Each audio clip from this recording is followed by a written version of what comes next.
Monday, March 25th, 2019 at 5 p.m. First on the agenda, approve bills. Any bills to approve?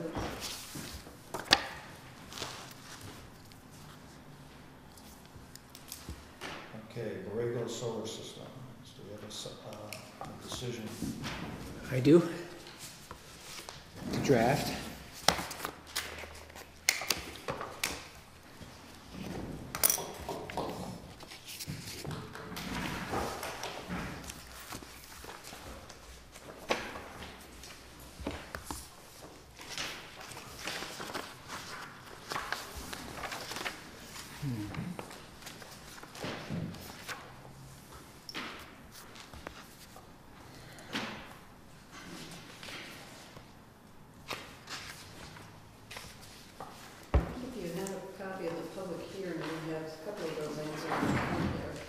Yeah, I tried to get hold of Kathy today, but she was out, so I didn't get some of the dates.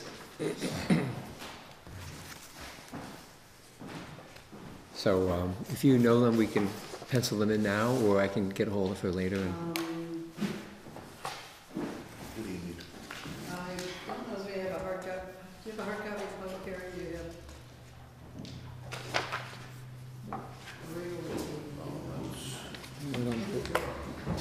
Not sure if I do. I don't know if we have that in here.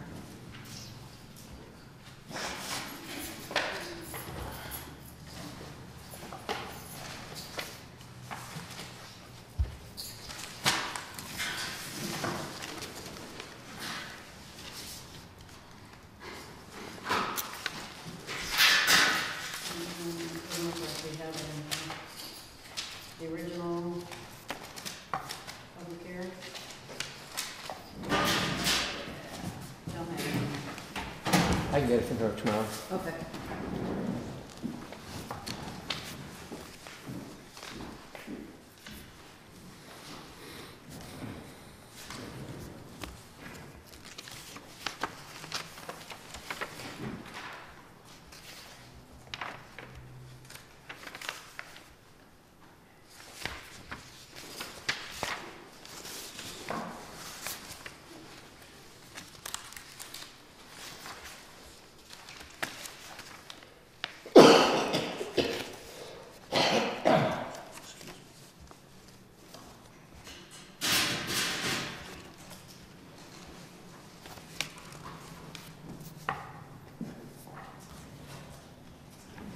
I don't know, on page 3, where it says the following town departments submitted comments during the project review. Conservation only had written that they needed to meet.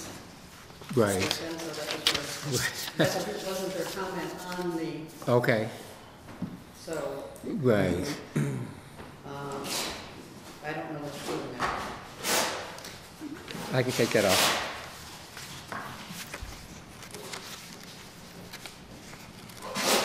Maybe no decision until able to meet with applicant. Mm-hmm.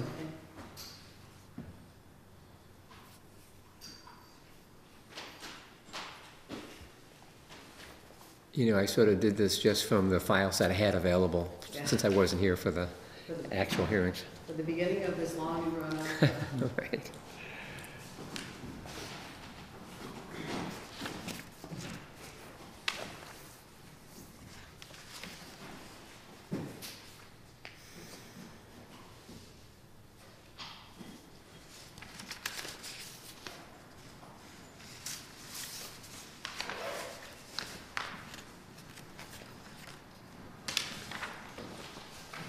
Were there any other reasons why the project was denied than the two that I've listed on page 4? I don't think so. Okay.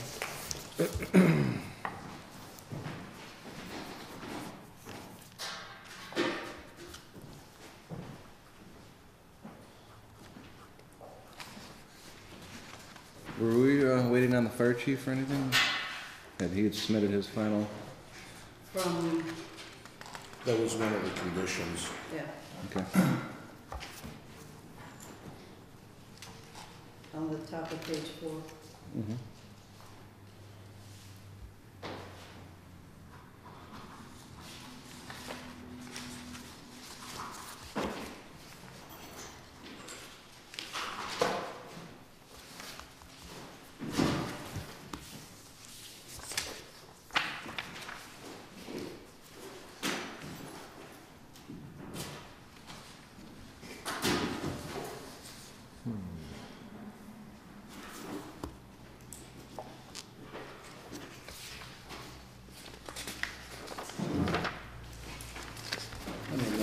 necessarily agree with this decision as written. Okay, what do you want to change?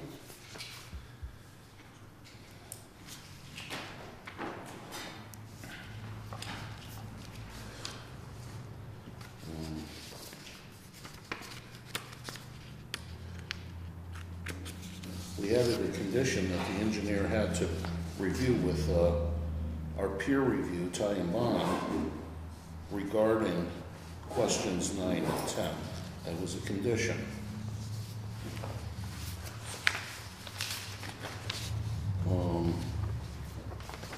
It's listed on page 3. On page 3. Yeah. Not necessarily in that wording. Is that what you're saying?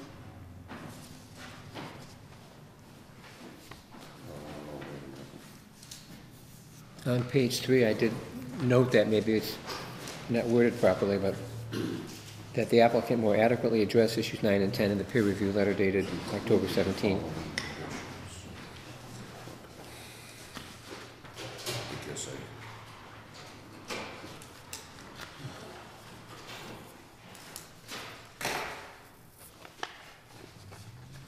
So if we go to page 4, the planning board finds that the project fails to comply with section 6.2 special permits of the Granby zoning bylaw because the engineer has not fully addressed, or has not yet fully addressed, all of the issues and concerns of Ty and Bond's peer review.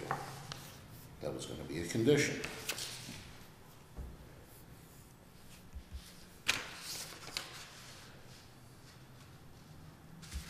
If that was part, the motion was to approve with conditions, and that was one of the conditions, that the applicant had addressed those issues with Ty and Bond, but that motion failed to carry. But that was one of the conditions for the motion to approve. Right. Which I thought, We didn't have an answer, because we wouldn't have an answer yet, we just asked. Right, there was a condition where an answer could be achieved. Yeah, I don't see how that, we can deny it based on that. When we could have said, or should have said, if somebody felt that they didn't agree with the conditions, that it should have been pointed out then, and then no vote, then there would have been a no vote until they complied with the condition. So in taking minutes, while everybody's going talking around, I'm taking minutes, and I get to the end, catching up, taking minutes, and all of a sudden there's a motion for a vote. I don't have time to voice anything before that. Okay, so that's why, one of the reasons why I voted no, because we had all these conditions, all these questions. Fine, you put them in as a condition. All they have to do is respond. If we have more questions, we can't ask them. That's it. You get what you get. If it doesn't answer your question, too bad.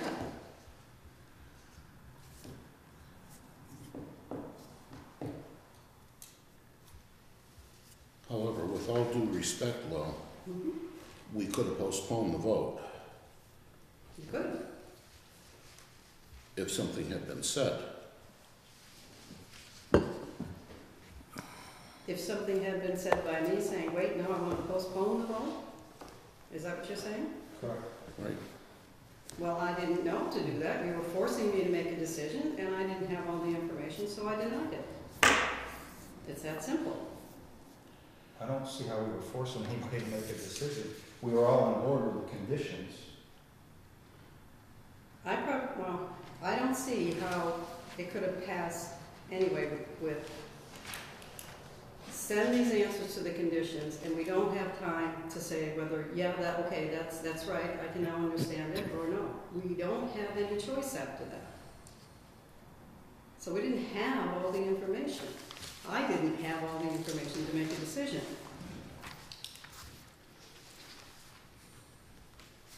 I don't know why it was rushed through when we had all these answers to get. Yeah, we couldn't wait another.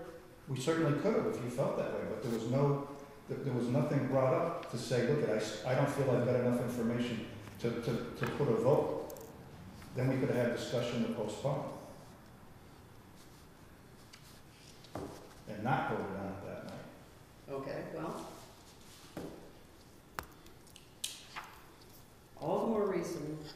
when we're having a discussion and we're saying, we'll make this conditional, we'll make this conditional, and everybody's given a nod, that that's what we are going to do, and then it gets rejected based on not enough information from conservation. And my questions weren't answered. But we have made those questions conditional. Right, and I keep saying, they can come back then, if we approved it and said, okay, here's whatever, I still don't understand it. It still doesn't tie back in. I cannot ask any more questions. It's done. Whatever they come back with, they can say, the answer to this is the sky is blue. I've answered it. Here, I've done. It's certainly done now, for sure. Well, And I don't believe that the reason for denying is gonna hold. Because they met our bylaws, it's allowed. And when they go back to look at the letter from the peer review that answered all the questions, and we paid the peer reviewer right. for But do you understand the answers? for completing it, then no, I'm not an engineer, that's why we hired a peer reviewer to go through it for us on Right. behalf of the town. Right, and neither am I, but I still need to understand it in plain English, and they should be able to explain it, even the engineer, in plain English. Well, I know there was a lot of discussion in both Borrego and our peer reviewer over here. Mhm. They went back and forth and resolved all the questions that were brought up by the engineers. The first time. There were still And some, then- and they then- weren't here for the second time after when they responded. No, because they felt comfortable enough sending a letter that everything was addressed. Right, but then I had questions just to explain, so I understood how some of these, plus they pointed out, they had to meet with the fire chief. Well, we can't approve this until we have a quorum. We need, Okay. But if you have any suggestions, Glenn here. Rob, in particular about how I could structure the decision so that it meets your concerns, I'd be happy to do so. I tried to reflect what the discussion was, and, you know, how we got to a no vote on the project, but if it's not, doesn't sort of, that does not meet what I feel it should be. Okay. It should be in there, but I'm the only one member, and I don't think we should have any more discussion until we have a full quorum. Okay. I mean, we can have discussion, we just can't make a decision. Right. if you want to think about it, and you can email me any corrections that you think would be appropriate.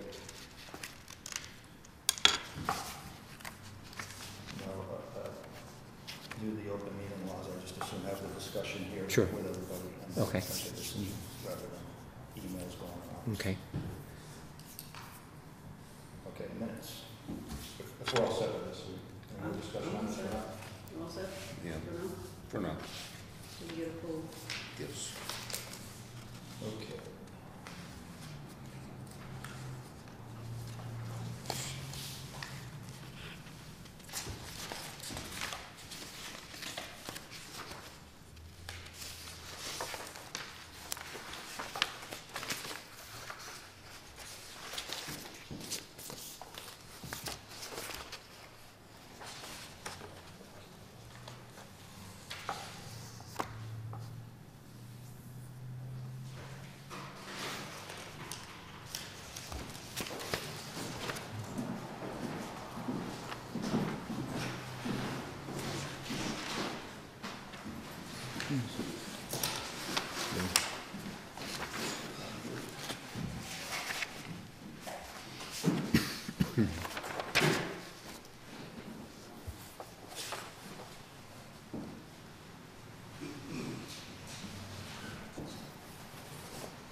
Yes. Were you here for the opening of the Red Rock? Okay, good. So all four then? Okay.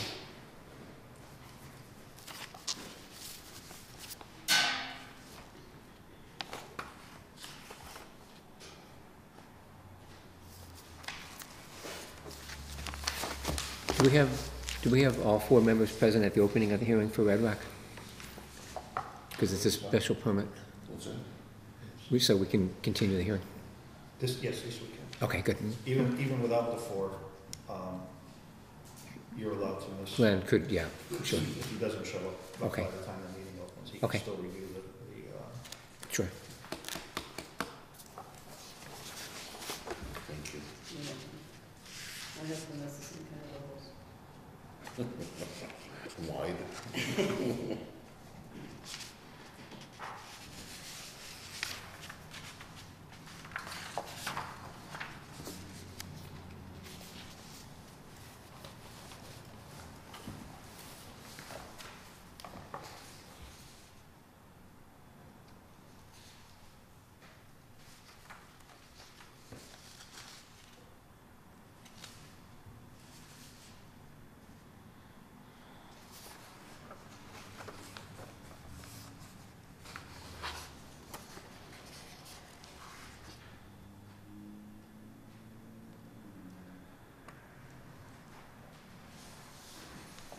When is the next planning board meeting?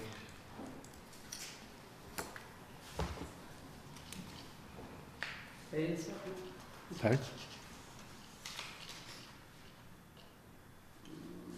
April 8th.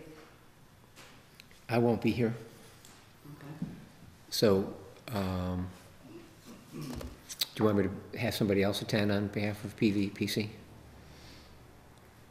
we have on the agenda. Well, we'd have the That would decision. be- We'd have the Gotta decision. Sign the decision. But Glenn may be here tonight. Yeah. So maybe sign it tonight, but if it isn't, then we have that and any continued public hearing. What does everybody think? If we continue, well, it depends what we have on the agenda. If we Right. don't continue anything Okay, till that date, and it's just right, normal business, then okay, After probably. that one is the public hearing for the,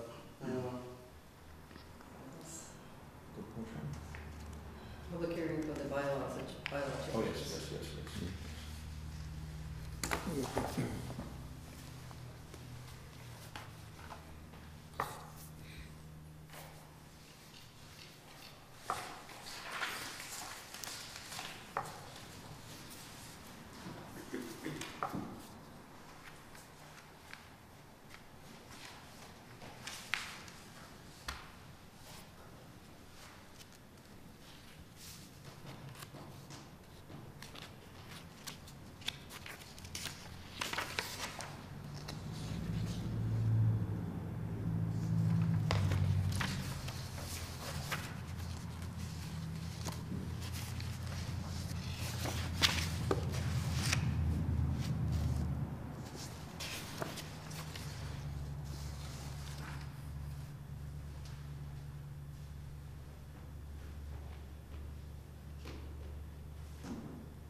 Jim, are you looking for a motion to approve or the minutes? These minutes, Yeah. they're a little bit lengthy, I think. We could, I mean, we normally get them, and this is no, Well, they have put all the conditions in, so. just, there's a lot here. Normally we get them hours after the meeting. Well, with Bill, I had the same things going. Hey, guys. Oh, well. So I feel either as well as I don't. We can approve either next meeting. Can you do that? Okay with it, Rob? Oh, yeah. Next meeting we'll approve?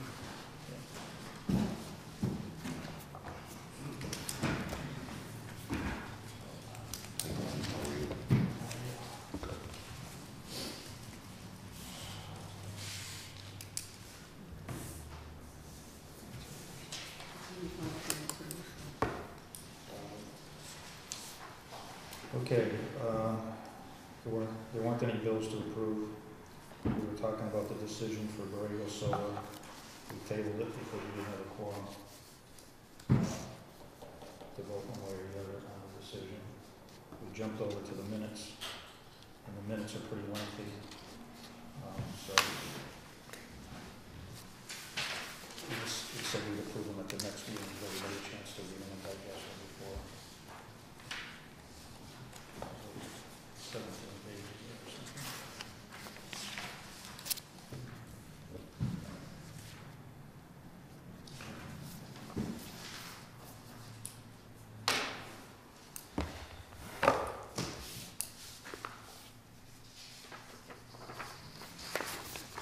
We've got 7 minutes before we open the hearing, if you want to jump back and go over the decision. I don't know that 7 minutes is gonna be enough time. I'd rather do it comfortably rather than rushed.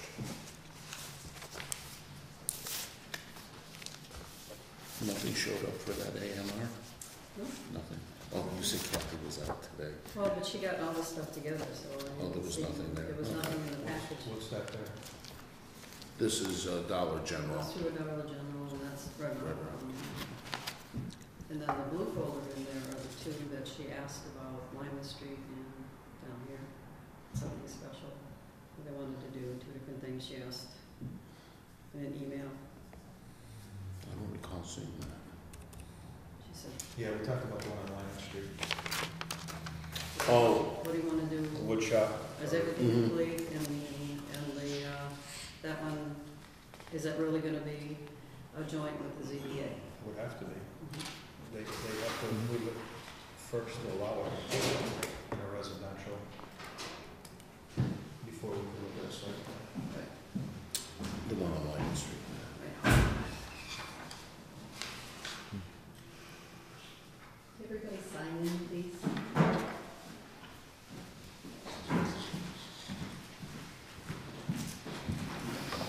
And then the other one's down here, they want to make a modification. Right, now, this is for the herbal shop. Or, It's something special. because she Yes. came and spoke to us. September, Yeah, it was a while ago. But then she was kind of only talking online, and she was gonna put a sign out, and, but now it's, I guess she's gonna put an actual store in there. And the question becomes, is this another chateau, is it gonna be a whole bunch of stores in there, just sold a house, and, you know, parking spaces, because all the other businesses are still there. Because visually, still something I want. Right. Right. So then it becomes site plan approval.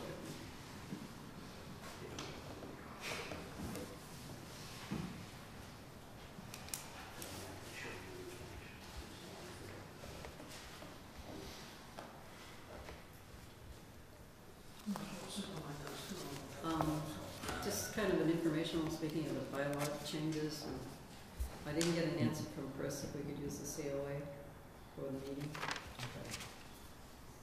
And when I went in there today, he was very busy, so I didn't ask him that.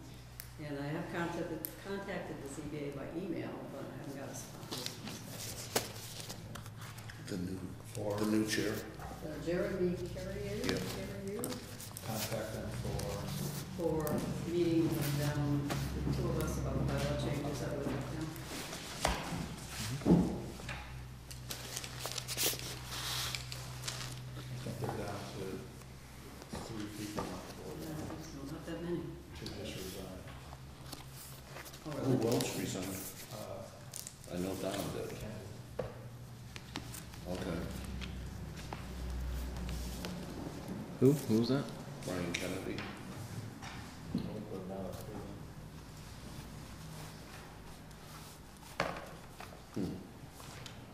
But those are appointed positions, so. Right.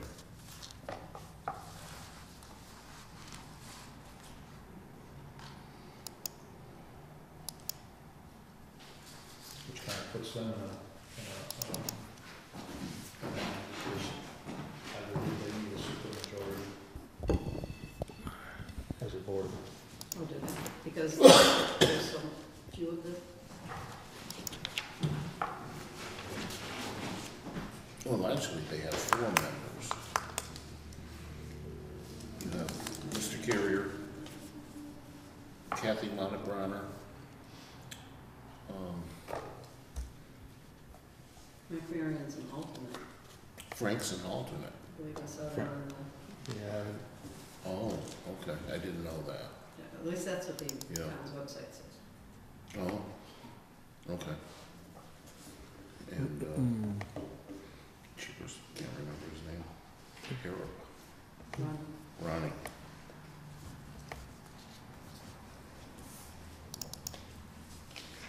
two minutes. Yes. Trying to kill time.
I'll make a motion to close the regular meeting so that we can open the continued public hearing for CPV Red Rock Solar LLC. Second? All in favor? Aye. Anybody opposed?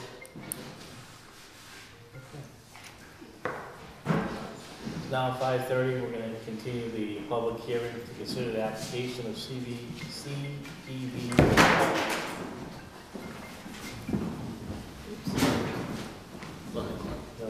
Yes.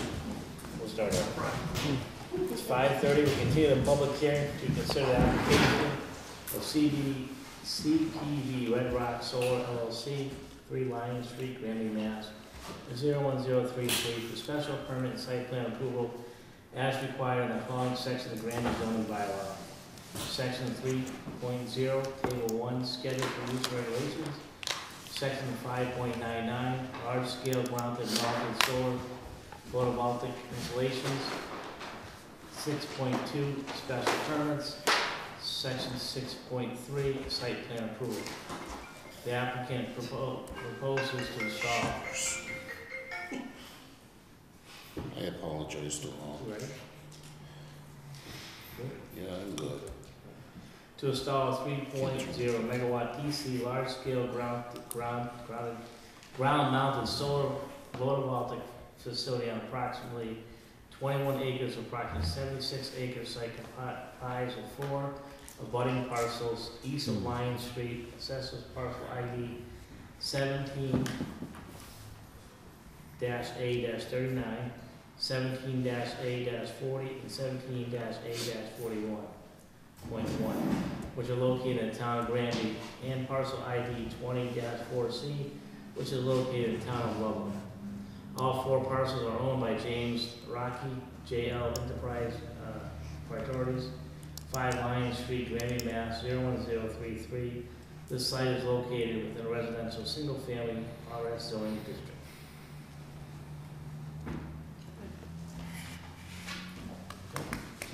First, I'd just like to say hello and introduce myself. My name is Robert Austria. I'm the developer of the project. I work for Competitive Power Ventures. I couldn't attend the first hearing because I had another public hearing on another project that same night.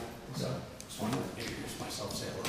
Well, I'm Bryony Angus with Time Bond here on behalf of CPD Red Rock, Brian Huntley, also with Time Bond, and Jim Naraki, landowner. So when we first opened the hearing, we gave a brief overview of the project. I believe all members were there, but I'm happy to give a brief recap if the board wants. But I thought I would also just give an update. We left the last planning board hearing with a request to provide via Kathy Leonard some additional information, which included copies of our Ludlow approvals, copies of peer review comments for the Granby Conservation Commission and our response, and the same in Ludlow and our response, and those were provided hopefully to the board via Kathy. I have to say, I can't remember what had occurred last time we were here, but if I didn't already say this, we're done in Ludlow. We have an order of conditions and we have site plan approval from Ludlow, so the project is closed out there. We are continuing our review with the Conservation Commission. We've received the peer review comments and responded to them, and are making good progress, and have a meeting with the Conservation Commission tomorrow. That'll hopefully be our last Conservation Commission hearing. Last time, the board also circulated and provided a comment of a letter, a copy of a letter from the fire department, and Brian has been in contact with the chief and can provide an update on that. I believe those were our sort of homework items. Would anybody like a refresher project overview or any additional information before Brian, do you want to give an update on your stuff? Sure. Basically, I spoke to the fire chief, and as you have the letter, his concerns were access related as well as the emergency response plan. And essentially, I talked a little bit about what he's looking for access, things that I think we're able to provide pretty simply to him. As in addition, the emergency response plan is one that is going to need to be developed as the electrical details are developed, as the interconnection details are firmed up. And we certainly have agreed to and recommend a condition of approval that requires that the fire chief is happy, and there's no question that his signature on the building permit application is going to be required before the project can get built anyway. But we understand what the things are that he's looking for, and certainly things that we plan to develop as we complete the construction level design for the project.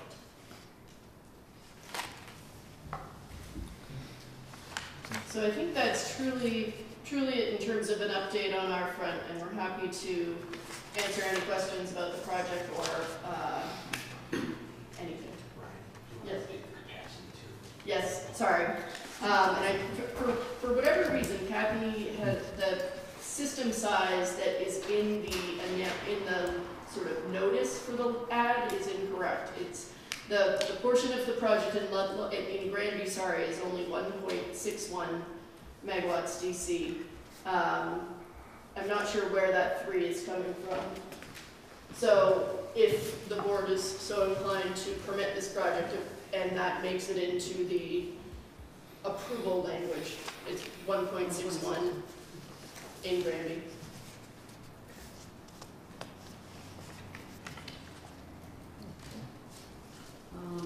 I have a question kind of the board. Are we doing that now, or are we waiting? We don't ask questions. I know at last meeting we had voted for Bill to do the peer review. Right? Yes. And he had said at the time he's not an engineer. I think we should rethink that and actually hire an engineer from one of our lists of approved engineers. Our thought on that, with input from Bill, was that because the Conservation Commission hired Berkshire Engineering to peer review the stormwater elements of the project, and because it was our understanding that PVPC would review general compliance with the solar bylaw, that the project seemed sufficiently reviewed. And that was the intent of providing you with both the GZA comments and response and the Berkshire Engineering comments and response. Except Berkshire Engineering is not on our list of approved peer reviewers. Okay, but they are professional engineers in Massachusetts who review the stormwater system.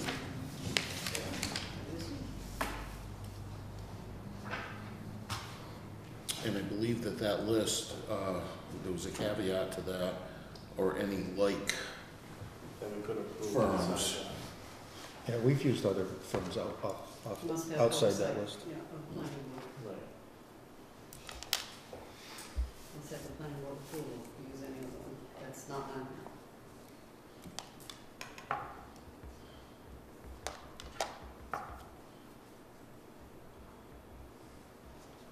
So I guess the question to us then is, do we allow Berkshire Berkshire Engineering to continue on with the site plan, or the peer review, as the Granby Conservation Commission has stated they want, or the individuals that they want, or the company They they did want? already. They Yeah. completed their review, we Yeah. responded to it, yeah. Well, I guess the question would be, what would we be asking them to do different than what what conservation has already asked them to do? I don't think anything, myself. What do we normally do?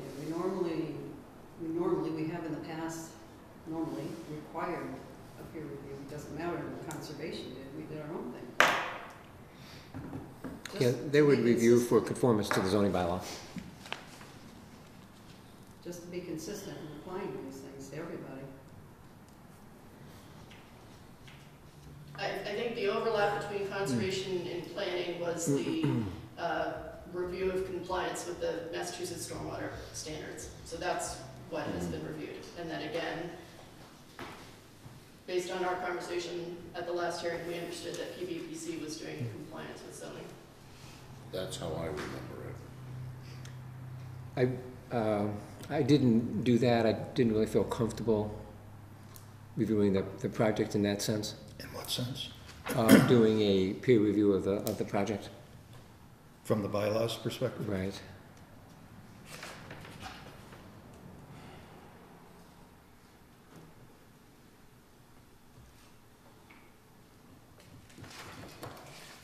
that something you think we need as far as having, I don't know, another engineer, probably, but I don't think I'm finding someone with Berkshire engineer. Well, Sorry, I didn't mean to interrupt. Like, I guess I'm not understanding. I mean, I think the board, and I don't know if you voted on this, but there was a clear agreement on that technical approach that I think certainly if that was the case, we would have preferred to have a peer review done 2 weeks ago rather than, you know, coming now with no review. And, you know, I guess I understood, you know, based on sitting here and listening to the conversation, that was in agreement. with everybody sitting around the table, that would be the approach. That's why we provided the peer review from both of those other engineers as well, so. But now we learned that Bill is not comfortable, or PVPC is not comfortable with Doing- addressing Right. that. There are engineering aspects, Which even is about stormwater. Which was our thought process, that they were gonna be okay with it. Right, so I apologize, but I just No, didn't feel like I could do an adequate job.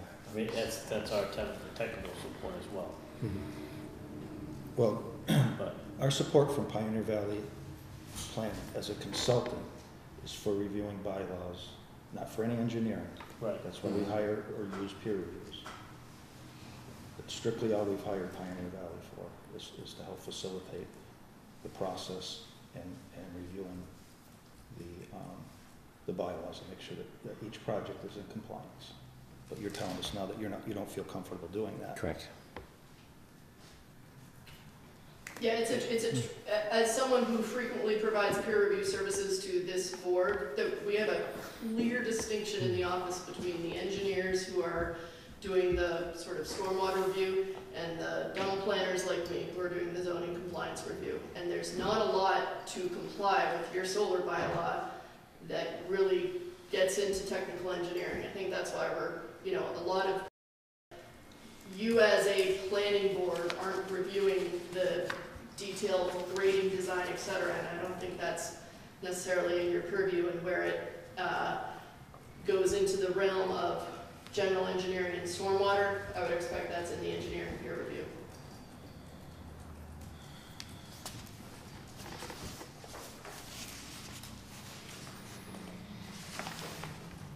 Our greatest concern obviously is just time. We obviously want the board to be comfortable in issuing its decision. We submitted this in December of 2018, so we're hopeful to keep moving.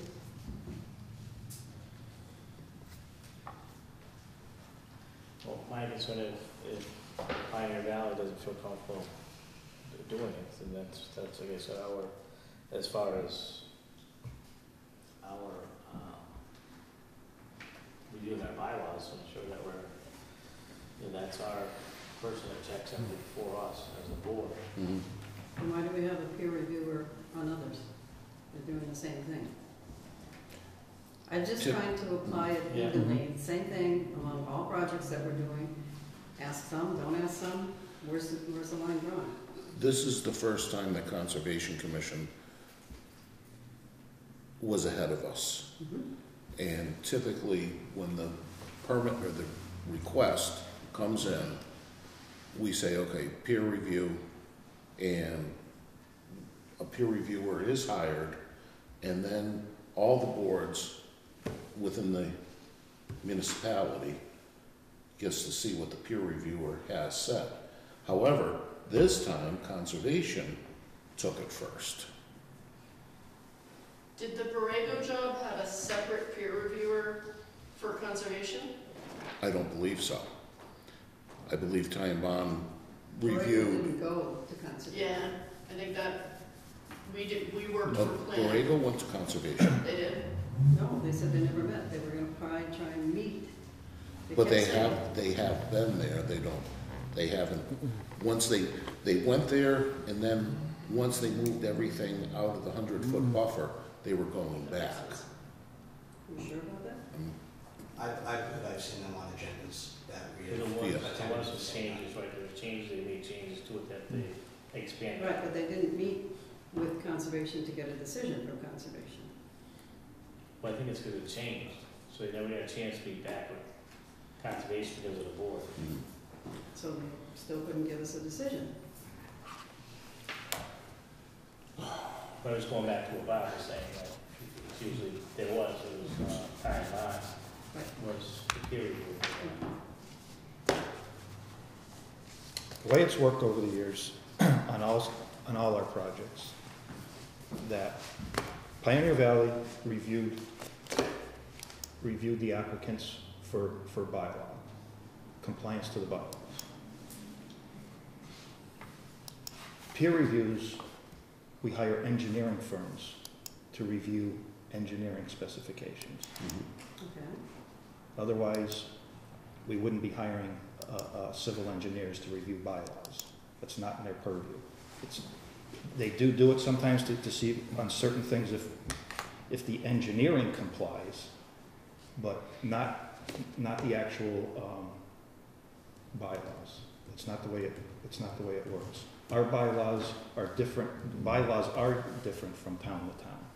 That's why when we hire a consultant, they're supposed to get up to speed with our bylaws and be able to review documents to make sure that they comply.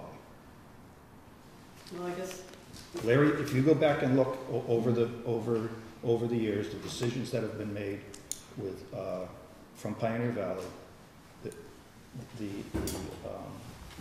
all the documentation had come from Pioneer Valley. Larry would review but I them. don't recall a report. Well, he would send a note, I remember that on one, where he said, That's why he was. look at this and that, and That's the other reason why he was running the round table discussion. Again, I ask, what are we going to be asking of the engineer that hasn't been? done for conservation. Well, I suppose there would be things like, the construction details for the access road, conformance with the turnaround requirements of the fire department, general, erosion control methods, although that might have been covered by the Concom. The panel placements, the details of how they're going to be secured in the ground. So those are some technical engineering type standards. Yeah, but most of that is done by the building inspector. They have to meet building code for that. That's like us providing oversight for a site plan review of a building, and then us getting involved in whether or not the sprinklers meet the code. Well, but That's up to the building department. We're strictly site. But I think those are important details of the site that you should nail down before it gets to the building commissioner, because he may not have the expertise to evaluate some of those as well. So if I may, really the way we see this is permitting the use of the site for the purpose, per the bylaws. In this instance, we're not asking for any exceptions or deviations from the bylaw, which should make that a little bit easier. The details that you're talking about are construction level type requirements. We would not pay an engineer to design construction level specifications for a project that wasn't going to be moving forward, which is why you request use permits before you submit a building permit for approval that's signed off by all the various people that have to sign off on building permits. As Brian did mention, timing is a concern for us, as we know that the town is discussing a moratorium on solar projects. We've been in close contact with the town attorney. My attorney has. Our project is one that doesn't really seem like we get the impression that it's the target of the moratorium. This site is an existing sand and gravel operation. We're not doing much tree clearing. In fact, the improvements that we're going to make to the site are going to leave it in better condition than it currently is. So we would appreciate if you would have a vote on approving the use of this project with conditions that you see fit, Conservation Commission approval, sign off by the fire chief, which you have to do under the building permit anyway. But that is what we would appreciate having done tonight. Well, I think in just in reference to your statement that you made, I want to make sure it's clear that there is no business or any solar company that is a target or moratorium. Oh, no, I I want to make sure people are very clear. Yes, not company, I just meant types of project that have, undeveloped land that are greenfield projects in that sense.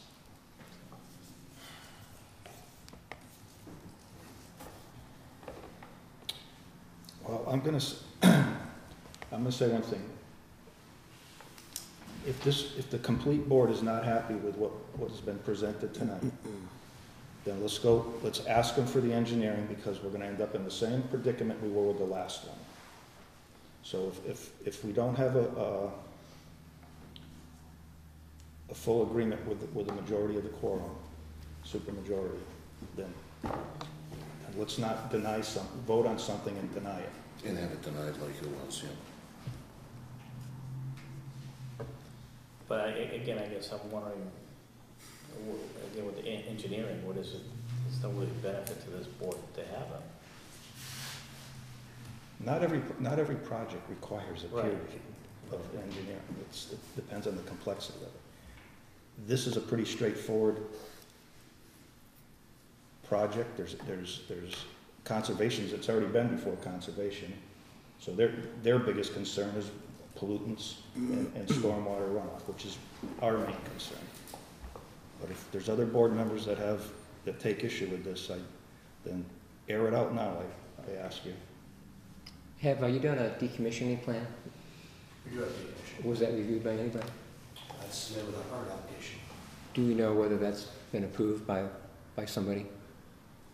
Has GZA, for example, reviewed that estimate? Not on behalf of the Ludlow Conservation Commission, no. So that's another, the purpose of a peer review is to make sure that there's adequate security in place.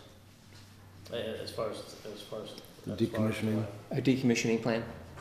So we have a decommissioning estimate which was prepared by a PE per your bylaw that provides the estimate for the surety for removal of the system. Right. And it was prepared in compliance with your bylaw with an escalator. And I will say in pretty general conformance with probably a lot of other decommissioning estimates that the board has seen or has had reviewed by us. It's in Appendix J. Before too, was that? Some time ago we approved one, Larry actually went through all that, what was Larry Smith? Went through everything and ensured everything was, as far as would be Abandon the or standard. decommission? That's the one saying abandon or decommission? Yeah, So it's referring to Appendix J. I don't think I printed everything out.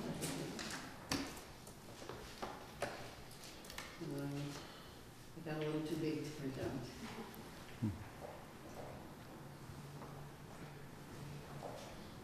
I agree with Jim's train of thought here regarding seeing how the members feel.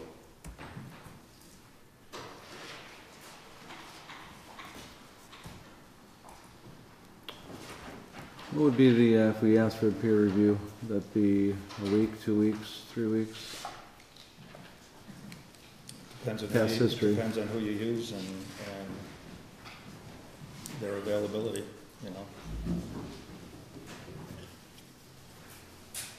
It's not gonna take them long, but we have to give them a course of action that we're looking for, you know, what their objective is. So if I'm correct in understanding this, the peer reviewer would do would look, say, okay, it says there's a decommissioning plan. They would look at it and make sure everything is in there that should be in there. Like for one, we had, the decommissioning wasn't computed in the right way. I think that was. In the original, the first solar project?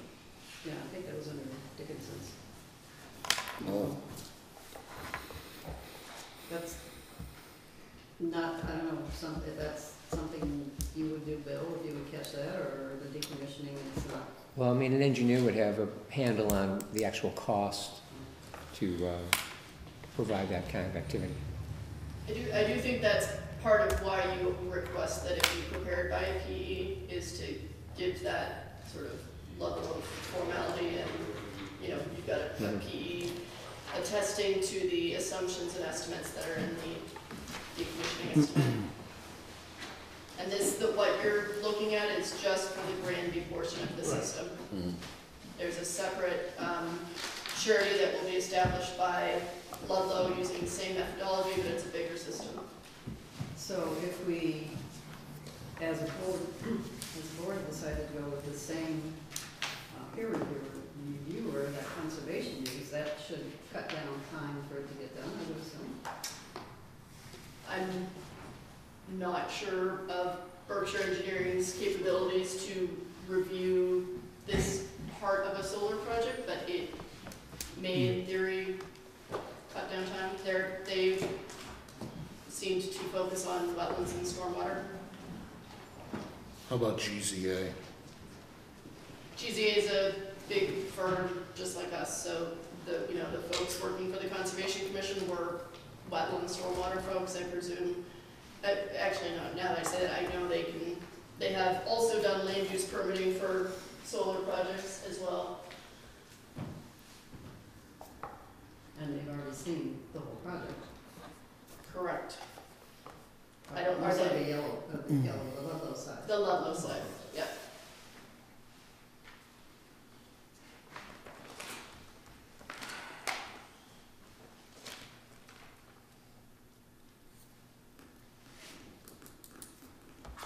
Certainly if that's where the board is leaning, if whatever efficiencies through using other consultants or ones that are already on your list. In our experience, the toughest part of this is all the administrative side of it. It can take a while.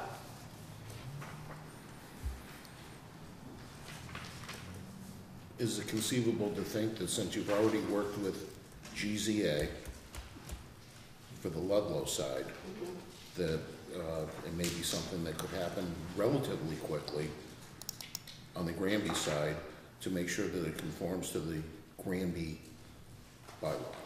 It is conceivable. Yeah, I Conceivable. cannot speak Sure. for GZA. Would you feel more comfortable with GZA as opposed to Berkshire? Sure. I would say the ability, based on staffing, to get it done quicker, I think that that's probably the case. But I think that, as Brian indicated, the concern is the bureaucratic piece of it, getting a proposal and agreement, having them, legally on board to do the work is potentially the longest pole in the tent, is my concern. The longest pole in the tent, meaning our typical meeting schedule? Yes, to try to get, them on board legally so they can do the review, get us any comments they have, so we have an ability at the next meeting to provide meaningful feedback on anything that they might raise or want to discuss. If GZA was contacted tomorrow, what would you guess they would have for a turnaround time to put a proposal together? I can't believe it's hard for us to talk about other consultants. No, I know. I know what Time Bond would do.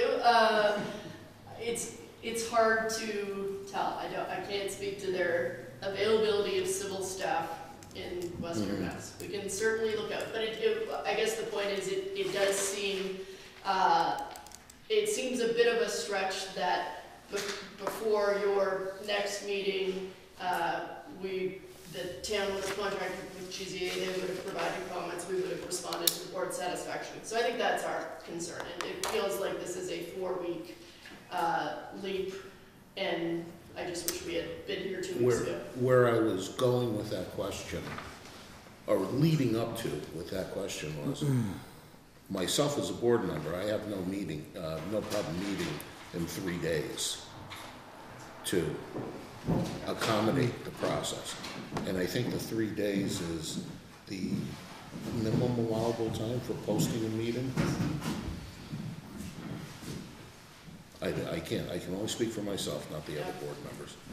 I mean, if you got a proposal from a consultant, you could have the chair review and approve on behalf of the board, the cost estimate. Oh yeah, I you think have to you do could that. authorize the chair to do that. Does it have to be done at a meeting? Yeah, What's that? you're saying not unless we appointed somebody on the board to sign. Well, yeah, I'm saying, sure, if to expedite the approval of a scope of work, I think you could authorize the chair to do that on your behalf. Well, if the board goes towards requiring or requesting a peer review from an engineer, whatever we can do to expedite this would make me feel a lot more comfortable, because I feel really uncomfortable right now for making these people go through this when it should have been mentioned 2 weeks ago. Yeah, I apologize, I probably should have owned up to it back then. I think it's terribly unfair. We could have crossed this bridge prior to this evening. When are you folks looking to get in the ground? We're open to start in September or Q4 of this year. That's not the biggest driver, though. There are, for the SMART program, getting all your permits lined up, is the key factor. Okay, So so- September feels like a long ways away. So let's back it up then. And Yeah. when do you need to have this information? I'm sorry, what is this information? Like an approval. Your approval? And As soon as possible, you know. We will, obviously, if the board goes with a peer review route, we will, don't want to put words in your mouth. So, I'm not sure there's much we can do about it. if a vote is prolonged, say 2 weeks, Yeah. 3 weeks, what will that do to your schedule? it almost depends on if the other boards of the community vote to place that meeting on the time. If that passes, then we wouldn't be able to do anything. We wouldn't get our permit, we wouldn't be able to apply to the summer program. Well, and definitely, and talking with Bob has discussed as well, again, I can't speak for the rest of the board, but please chime in. I don't think this board would have a concern meeting sooner to the time frame so that when you're ready, we can make the board ready to hear what needs to be heard and make decisions at that point. And again, I'm asking the board if we feel the need that there should be additional peer review as well. You know, it sounds like this is some of our fault here because we are anticipating Pioneer Valley was going to do that part for us. I think we should. I don't think there's anybody here qualified to go through all our bylaws and know the ins and outs of. Nor do we have the time. Nor does any individual here have the time to be doing that. Right. This is a volunteer board. Which I agree with, but again, I'm looking at our applicants here as far as how do we, you know, be there for them as well, because this is something that should have come up 2 weeks ago at our meeting. They could have been a little better prepared and for us to bring up to them as of now. So if we use GCA, that would probably be the quickest one, I would assume. I would leave it up to the applicant's To choose. choice, whoever can get it done quicker.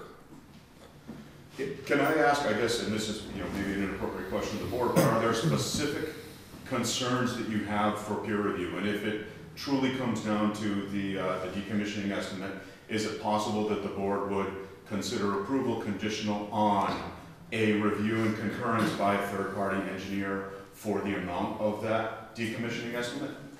Are there any other issues in the bylaw that you have concern over? I know that the solar bylaw is not terribly lengthy. We just want to try to come to a place where, you know, we can get you the confidence that you're looking for at some point at least, prior to construction, and keep the project moving. And yeah, frankly, the surety, the financial surety itself has to be established prior to issuance of the building permit, so there is a feedback loop there. I think we need the peer reviewer. There are questions we don't know enough to ask, if that's somebody else would. I mean, it could take them just like, you know, it's not a whole lot here that they have to. Right, I think we're arguing the same point. Right, but I don't think there is in a peer an awful review, lot they to may be review. saying, well, what are you looking for?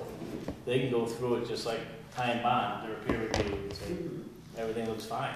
They can, Unless but you we'll have- have somebody, a peer reviewer's opinion then, and I anyway, will be more comfortable that they are conforming to our bylaws, and maybe something else popped out that, Well, I guess, so I think my concern is with that, if the peer review is gonna ask them, what's the board's concerns? You don't know, they just want you to review everything. well. You know, I realize, you know, part of the problem is my fault, and I apologize, but I do think you should have a peer review done of the project, because you don't know what they might find. I think it's important to have a professional review the plan to make sure that it conforms to sound engineering practices and to the bylaw. And I think if you don't have that done, then you don't know what kind of problems might come along later. So I would recommend that you do have the peer review done by an engineering firm that can represent the town's interest. And I think if we do agree, or if we agree with that, Bill should be the one in the voting before, with both of them, like we did before. So he would contact them for the contract and sign it. And facilitate any questions. Which is the way we handled it for Borrego. Right. Just applying everything consistently.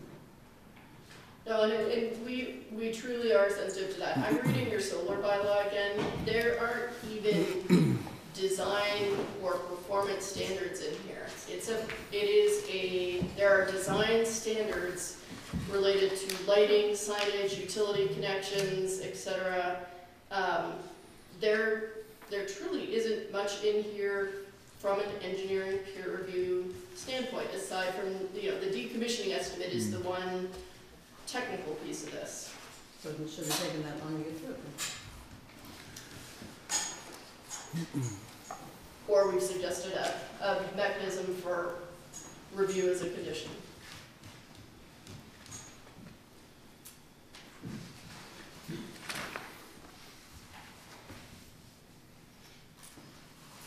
At the last meeting, Jim, you had mentioned that you wanted information from the selectmen on the earth removal permit, the decommissioning of that operation.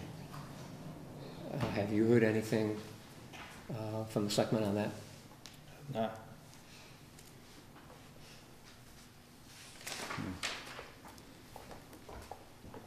That would be a condition, We could do it that way, sure. approval with a condition that they restore the property to the specifications for the gravel permit, at a minimum. Isn't that already in our bylaws? It's not in our bylaws, it's in the select board. Oh, because it's for Mhm. removal.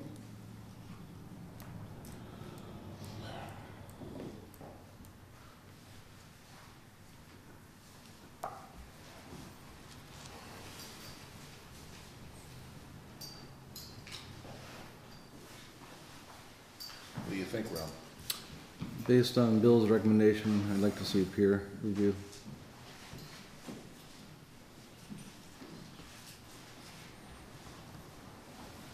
I guess we have no choice.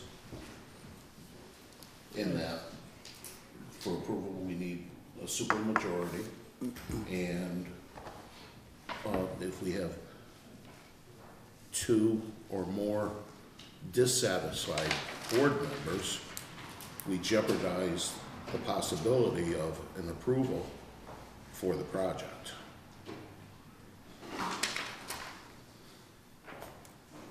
And what is the reason we can't consider that as a condition of the approval? Because it's failed in the past. If we have questions, if we get a peer review, we make it on a condition that you go through, a peer reviewer goes through this, they have questions, you're answering them. We can't ask questions if we've already approved it for clarification or anything like that. We don't have any recourse to do that if it's already approved. So why didn't we consider that as a condition? It should be done beforehand.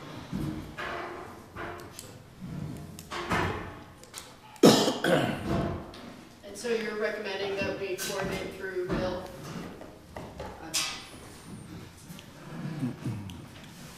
I think That's so. what I'm recommending, but That's how we've done it in the past. So Bill, we've had some challenges getting in touch with you in the past. Is your Gmail address the appropriate address? Yes, Okay. yes.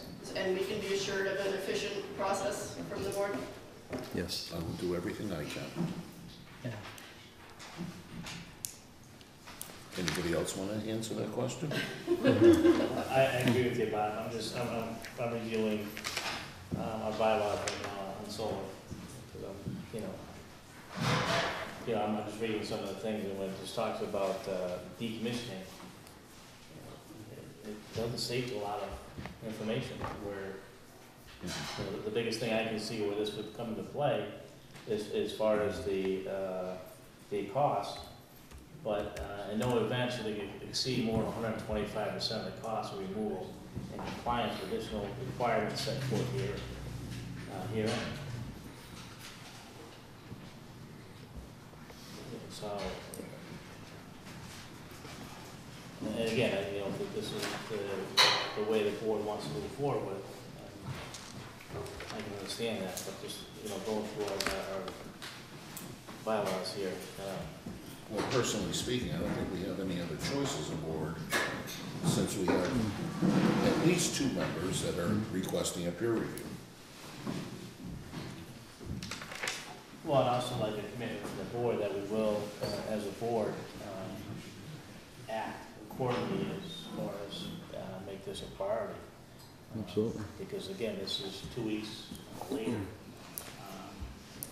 for this applicant to come forward right now and say, well, these are some new things that we want, where I really think we should have been 2 weeks ago for asking for additional information, or we want additional review at this point. So I think I want to make sure that the board understands that you know, if they come back and say, well, we can be all set to go next Wednesday, I want to do our best, you know, according to our bylaw, and they be able to post a meeting, public meeting, hearing, and at such time that we can meet quickly. I can certainly ask the engineer to complete the peer review by the next meeting, so that we've all done 2 weeks away.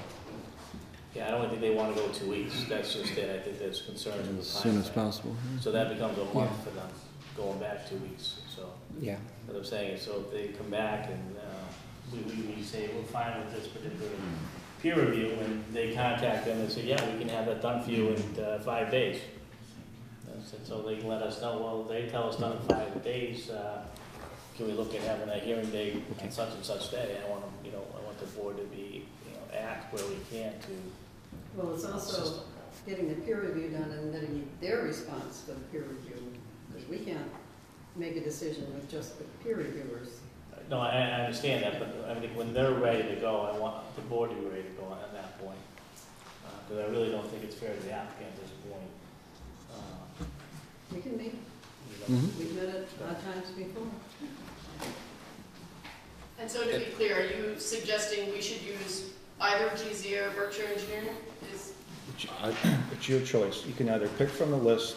Okay. We've used GZA before, and I don't know if we've used Berkshire. GZA should be in there. Berkshire I- Design sounds You- great. It's not Berkshire No, It's Design? not Berkshire Design, it's Berkshire Engineering. Right. I was corrected on that at the last meeting, because I thought it was Yeah. the We same. tried again this meeting.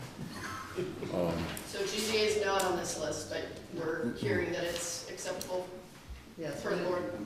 right before the first one, it says the planning board. Okay. Do another one that's not on the list. So I guess we leave it up to the, if I'm hearing this right, we're leaving it up to the applicant to choose a peer reviewer. And I guess just to be clear and fair here too, you're looking for a review as it relates to the solar bylaw. That's what you're looking for on this project. And sound engineering principles. Okay, and I guess, you know, for the record, you know, it's my stamp and signature on the plans, on the applications. I attest to the sound engineering principles. I'm the one who put together that decommissioning estimate as well. And I've done hundreds of these throughout, you know, the Northeast as well. So just, you know, putting that on the table as well, but. And I hope you realize it's not as a board questioning you or. No, I it's completely more- understand. I completely it's more understand. I just, technically the board just really wants to make sure, Right. or to ensure we're protecting the town's best interest, so. agreed. So we will follow up probably very quickly through Bill with what our next steps are. Okay. Is that what you want? But are, Slash Kathy and Kathy? yeah, but are we, who signs the contract? Chairman of the board? Yep. Correct. The way it's worked in the past for peer reviews for engineering purposes. We'll get we'll get them a letter of what we're looking for. Okay. What we're looking to have them review. Okay. We get them the information. They give us a quote. Right. The applicant writes us a check. Mm-hmm. And then we commence with the contract. Right. Once Sure. all that's in place. Okay. Okay, we'll see you in a month. Well, wait a minute. If the, and I don't know how the funds work Yeah. from one board to another. If conservation has already collected, That's different, goes into a different. it doesn't, okay. It's a different contract. I didn't realize that. I see. I was hoping that, There's never. I mean, you it was can, worth a shot. if you want to speed the process up, you can, it's gonna cost $2,000, write a check for $2,500, Yeah. and whatever's not used gets returned. So, I'm sorry, what you just described is the PVPC is writing the scope of work to go to the engineer for a Correct. price. When can we expect that? Is that something that can be done tomorrow? Sure. Okay. This board will do everything it can to expedite. Does Bill have everybody's email pertinent? I have Brian's, yeah. Okay. Do you need Brian's? As long as she's on it, then I'm Okay. immediately copied on everything else. Okay. What I would recommend is, if the peer review is complete, we have both you folks and the peer reviewer here at the next meeting. Anything can be exchanged in between the two for answers, but so that everybody's here, so that hopefully all the questions can be answered at the next meeting. And if we can. Which is the 8th, April 8th, Yes. next regularly scheduled meeting. Well, unless everything's done before that. Well, this is a hearing, so we have to continue it. We have to set a date to continue for the abutters. You're right. If we think we can get it done in a week, I don't have a problem meeting next week to. I think you move this should along. give it 2 weeks. It's a lot to get done in a week. You wanna Okay. open it up to the public for questions, or? Is the board all set? Any additional Yes. questions? Is there any questions from the public? In regards to Red Rock Solar?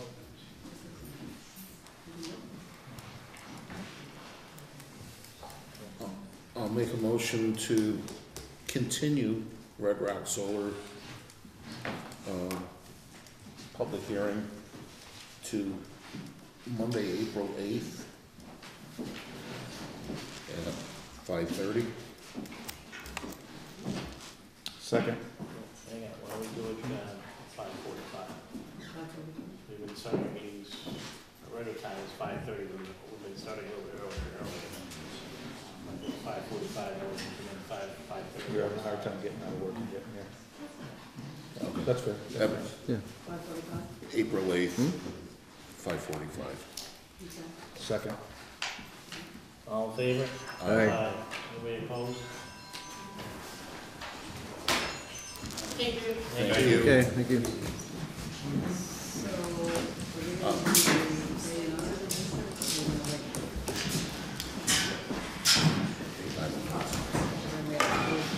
Oh, this is generator now.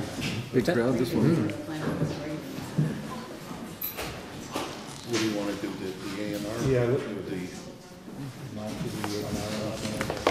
A&R? And that'll give everybody time to sign in, too. So we're gonna go back. What do you have? I'll make a motion to reconvene the meeting.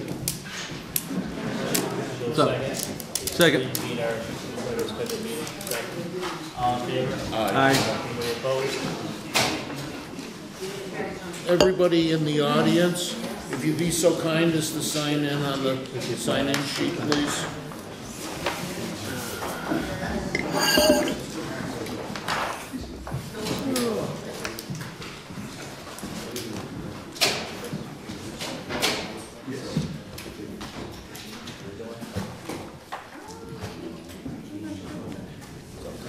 did this once already. Is this another piece right there? No, this one just wasn't signed.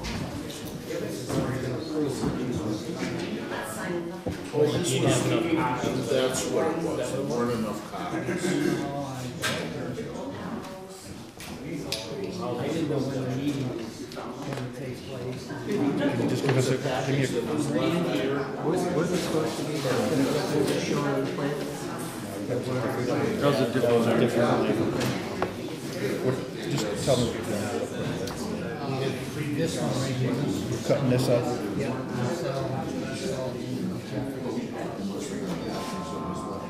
So this is all one piece, and you're breaking this out of it? This, I'm breaking this. So this would be a separate lot. Yeah, they're going to create this lot. Yeah. One Mylar short.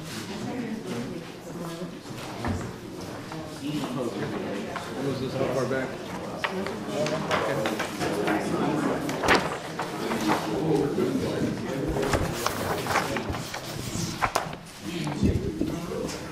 What do you want to do? What do you want to get up? I just want to see it. It's hard looking at it upside down. Well, I'm gonna move your bag back. Okay. Usually a note is put on the plan that says no determination is made as to conformance with zoning. I'm not sure. Is it right there underneath the signature block? Okay. Yeah, yeah. We have a stamp, but just in case it's not, but we're going to put putting this on there now. So there's, Okay, so I think that's here. That yeah, is, it is, okay. it's all set. So it's just, this was all one piece, and now you're making three different parcels. Did not know Taylor Street was also known as Blue Hill Road. Yeah, So this is a new one. that's the farm, right? Yeah. That's my farm. Just Yeah. pull it. No, this is something you brought before us, but Before you sign, I better take a vote. So what is the, let me get never over really here. voted for these because it's not required. And you're gonna have to. Is there a motion? speak up, 'cause I can't hear. I'll make a motion to approve the A&R for Raymond and Shirley McKenzie, Taylor Street. It's become, what, 3 lots now? Losing for a second? All in favor? Aye. Question, Yes. do we have any other people? You already paid for this before? Okay. Hey, Rich. Good, you? Aye.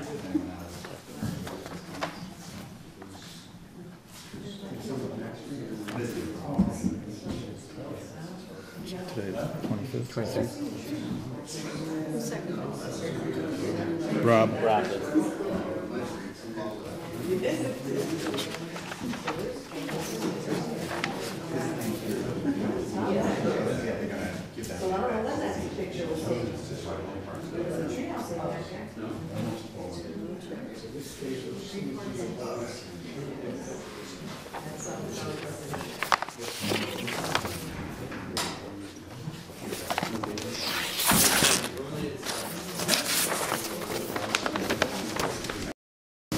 I'll never find the glasses. You know what? You have a table somewhere. Let's just sign one so he can be on his way. We'll sign it later. We'll start the next hearing, so we're not. You don't need to sign it? We're gonna sign it. You only get, there's 4 copies. So you keep all 4. Yeah, You no, take yeah. the one Mylar.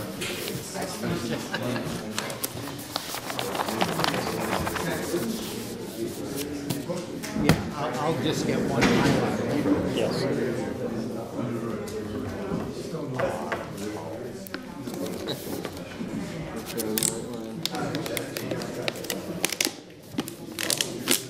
Text me back or call me.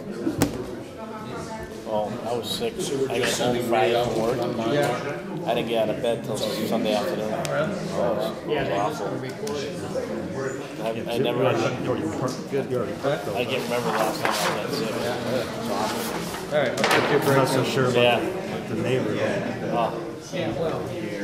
So this should go over there with the resident. Watch yourself. Yeah, you're gonna sign those after. Well, I mean, we're still signing in. When's he gonna break?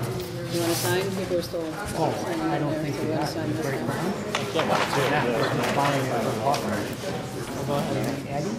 Oh, I just working with that. He talked to me about it about 2 years ago. I know. So we're keeping these, right? For now, we'll sign them later. It's, yeah, it's just one thing after another with the kids in school. And, you know. Golf's getting in the way too, I'm sure. Well, yeah.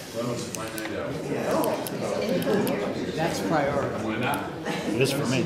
Well, yeah, we'll have to play this year. I would like. Let me know. You go out every Friday afternoon. Do you? Yeah. I block my calendar. I've heard that before. Yeah, All sign right, this. so I'm all done. I can head out. Thank you. Thank you. What?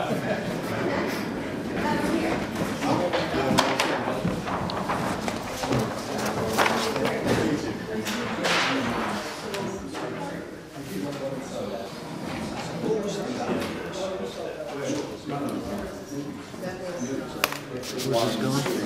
Let's put them together. Yeah, we gotta sign the other one, so just keep them together.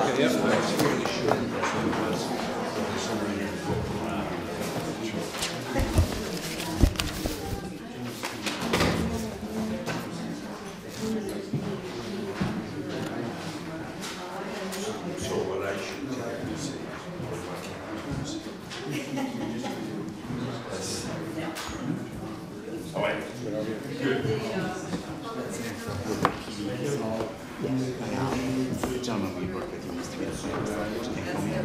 Just keep it working. Nicest guy in the world. I hear he went over there, so I'd ask him how he was doing. Close the meeting He was in again, Southbridge. He was a complainer over there. Just a nice himself guy. so that we can open the public hearing Yeah, so yeah, he was. Yeah, but for Matt, basically. the application of Granby DG Series LLC. May I just please ask you to quiet down just for a little bit so the board members can hear each other talk. We're going to try and enter into the next meeting. I made the motion to Second. close the meeting and open the public hearing. Jim, second. All in favor? Aye. We have a scheduled meeting for 6:15. The Granby Planning Board will hold a public hearing on March 25th, 2019 at 6:15 p.m. in the old Carnegie Library, top floor meeting room, 1 Library Lane, Granby, Mass. To consider the application of Granby DG Series LLC, 83 Orchard Hill Park Drive, Leominster, Mass. 01453. For site plan approval as required in the following section of the Granby zoning bylaw. Section 3.0, Table 1, Schedule for Use and Regulations. Section 6.3, Site Plan Approval. The applicant proposes to construct a 7,489 square foot retail store on a 3.62 acre parcel, which will create from a 9.13 acre parcel. The property is zoned general business GB, where retail stores are allowed by right with site plan approval by the planning board. The property is located on the south side of West State Street, Route 202, adjacent to C&G Machine Tool Company, and is identified in Assessor's Parcel ID Map 3, Block G, Parcel 11. The property is owned by Omar A. Gingras, 17 Strong Farm Lane, South Hadley, Mass. The applicant here? For the record, Matt on Basie with Bowler Engineering. I'm here with Kathy Baker from Sky Development, who's with the applicant. Okay. The subject parcel, as you noted, is just next to 180 West State Street in Granby. This is the C&G machine shop here. This is a driving range parcel here. This is kind of the woods that are in between the two. There's a single family dwelling here. There's a red barn commercial building across the street. 2 applications we filed. One is for an approval not required subdivision plan. What we're intending to do is subdivide 3.6 acres off for our project and then convey the other 5.5 acres to the C&G machine shop. So we'll still have 2 parcels.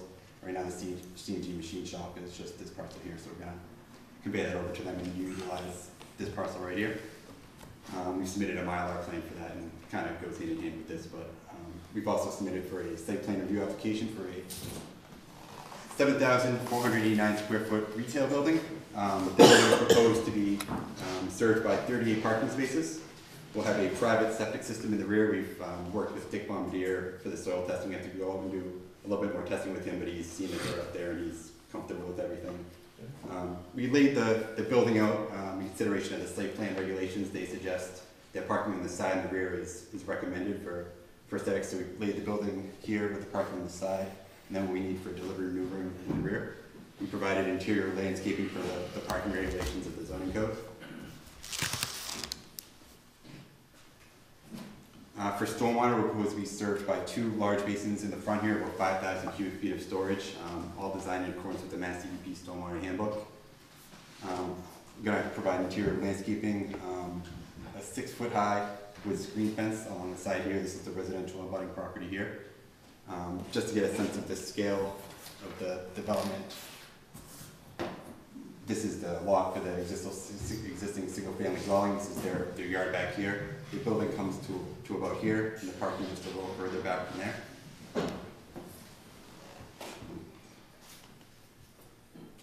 The use is permitted by right in the business district, obviously with site plan review.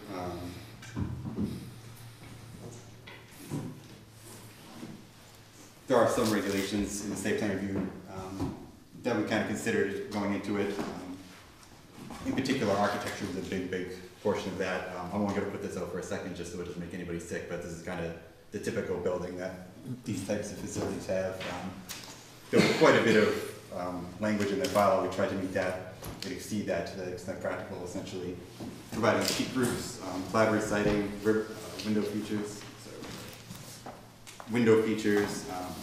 a cupola at the top, shingle roofing, kind of a textured front here, brick facade along the bottom, and roof features over the windows. Again, just trying to meet the architectural heritage of Granby and not coming in with something that's not going to be well received, I guess. For utilities, it's going to be private propane, the septic. Like I said, we've worked with the Board of Health. There'll be a well in the rear of the property. We've tried our best to maintain the existing wooded area. Of that 3.6 acres, we're probably using about half of it just to here, and then the rest we're just going to maintain as woods. We're keeping that as potentially deed restricted if we need to file for a public water supply well, which we're sorting out with DEP, but regardless, it'll be left as woods at either event. We provided ADA spaces, sidewalk along the front for accessibility. The only other application we filed or need to file is with the Massachusetts Department of Transportation. We filed this with them. They had one comment that they wanted this concrete rumble strip slid 3 feet back, which we should have known because we've done this with them a few different times. But other than that, they find the driveway acceptable. They've approved the curb cut? We don't have the permit in hand, but we've gotten an email back from them saying the only change they want is for that to be slid 3 feet back. We're going to wait till we met with the board before jumping into changes and things like that, but they've essentially approved it. So you'll get us their approval? Sure, yeah, once we have it, we can get it. Is there any proposed signs going out front or anything?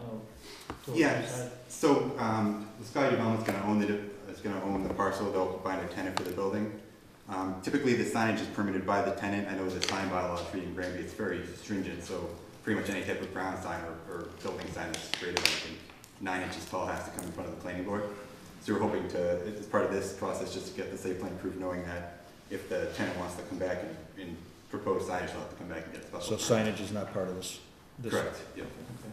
We do show a location of where a ground sign might go, but if they need a ground sign, I think they need a special permit, so they'd have to come back. So signs are not part of this that we're doing now? Correct. Why? Just asking, why? The reason for us would be we don't know exactly what they might want to propose or what it might look like, so we prefer to keep it separate. Plus, it would be a special permit for the signs if they even did want to propose one, so just to keep the two separate. So they being whoever's moving in there? Correct, yep. Okay, so just to get it straight in my head, you're building a building, and then so if they decide to move out, something else may be come in there? It would be up to the Sky Development to find a different tenant. Okay. Yep. Okay. But we will have signage somewhere. Yeah, they're definitely certainly gonna want signage. My assumption would be they're gonna wanna put a monument sign in the front here, and probably, building signage along the space facing the road. Again, that's gonna require, I believe, a special permit even just for the monument sign, so they'll have to come back for that. So you're the architect, I'm the civil engineer. civil engineer? Okay. Owner of the property? Decided on whether we have an agreement to purchase the property. Okay, just so we understand.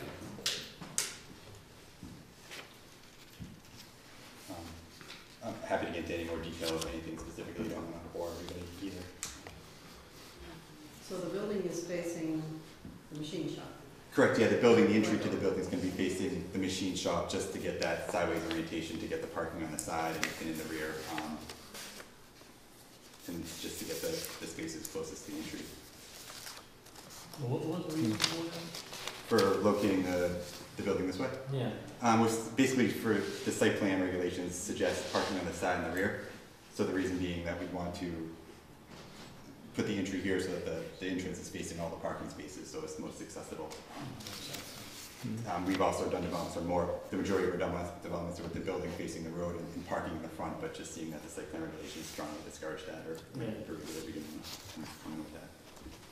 Can you put up the building elevations again? Sure. So I was just sort of picking up on your point, the one on the lower right, which is the street view. The street view is This going one to on the be lower this one right. here. Is there some way that you can make that more architecturally diverse for the traveling public? You're sort of seeing, you know, sort of a plain front there. Can you add some ornamentation to it too? Yeah, sure. I mean, there's going to be some signage up here, I assume, at some point when they come in for that. And we could take a look at a feature there, to be honest. I have to talk to the architect about what's possible there. Does the board see an issue with that as far as the size? Our bylaws call for that. We call for parking Right. in the rear. Yeah. Right, so No, I just mean, it was the front, and that was my, when I was kind of getting to it, the front looks like a very nice front to a building. I was wondering if the side, because that's what you're gonna see from the road. But I mean, We allowed it to happen at Subway. yeah, Sign on the front of the building. no, I'm not saying, I'm not talking about a sign, I'm Oh. the side of the building. Oh, I was just wondering how, because that's what's gonna be seen from 202, given the whole line. And, you know, I mean, I would say there's only so much you can do with the side of the building, but it does. So there won't be anything on the side of the building designating what's inside, what company. I would strongly suggest they probably don't want to come in with an application for signage on Right. the side. I probably should have phrased that better. Not front of the building, street side. Street side of the building.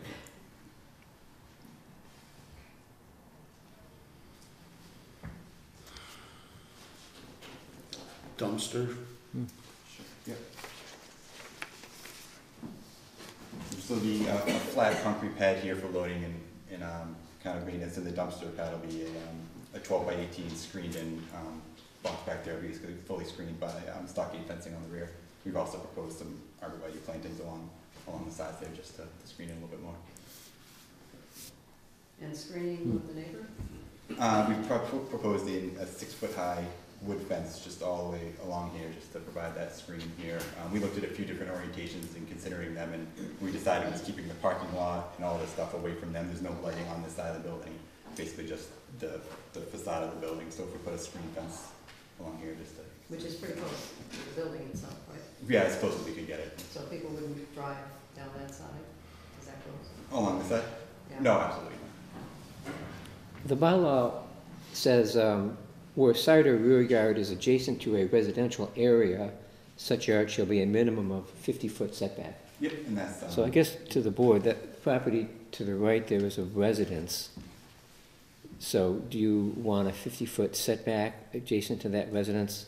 Yep, and this line here is a 50-foot building setback here, so we did respect that. So is it 50 feet between the to the property line? It's 50 feet, it's approximately 52 feet from the building to the property line. Oh, so it does meet the 50-foot requirement, okay.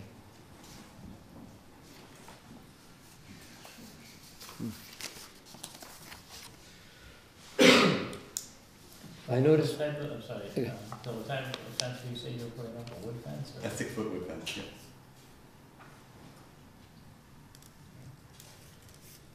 the bylaw requires a maximum of 24-foot curb cut width.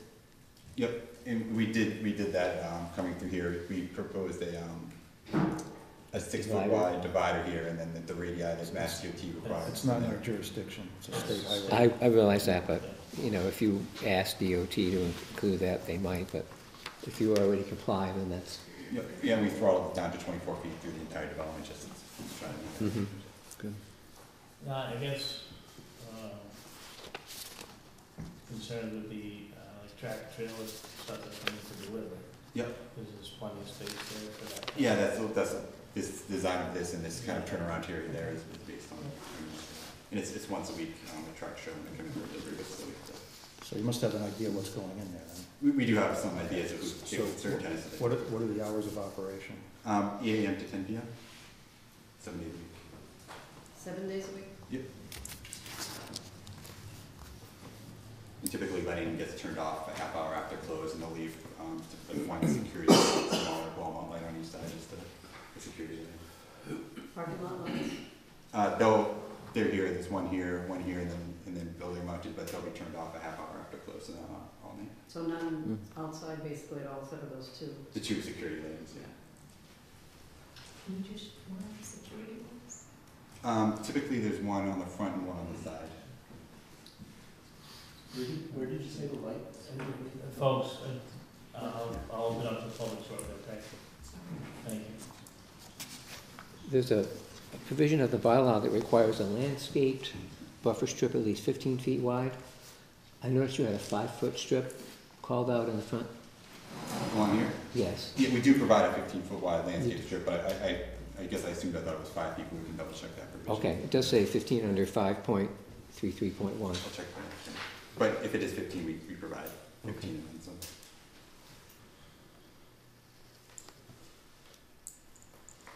Stormwater management has been looked at? We've designed stormwater management, our only, I guess Mass DOT reviews it part of their review for impacts of the highway and things like that. Other than that, that's the only review. Yeah, there's zero impact. So the DOT highway, exactly, yeah, they will not allow it, for sure. I was looking at your parking requirements. I was wondering what factor you chose to come up with the number of spaces that you provide. To meet the bylaw, typically what we want is 30 parking spaces. Anything more, the bylaw required 38 spaces, so instead of requiring a variance and having to go to ZBA, we just met the bylaw. So, did you use 1 per 200 square feet? Is that what? 1 per 200, yep. And that's how you got the number of 38? Yep, Okay. yep, 7,500 square feet. Is that what you typically require for retail?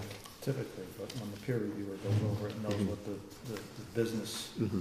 in there, Okay. retail versus manufacturing versus, you know, Right. whatever. Mm-hmm.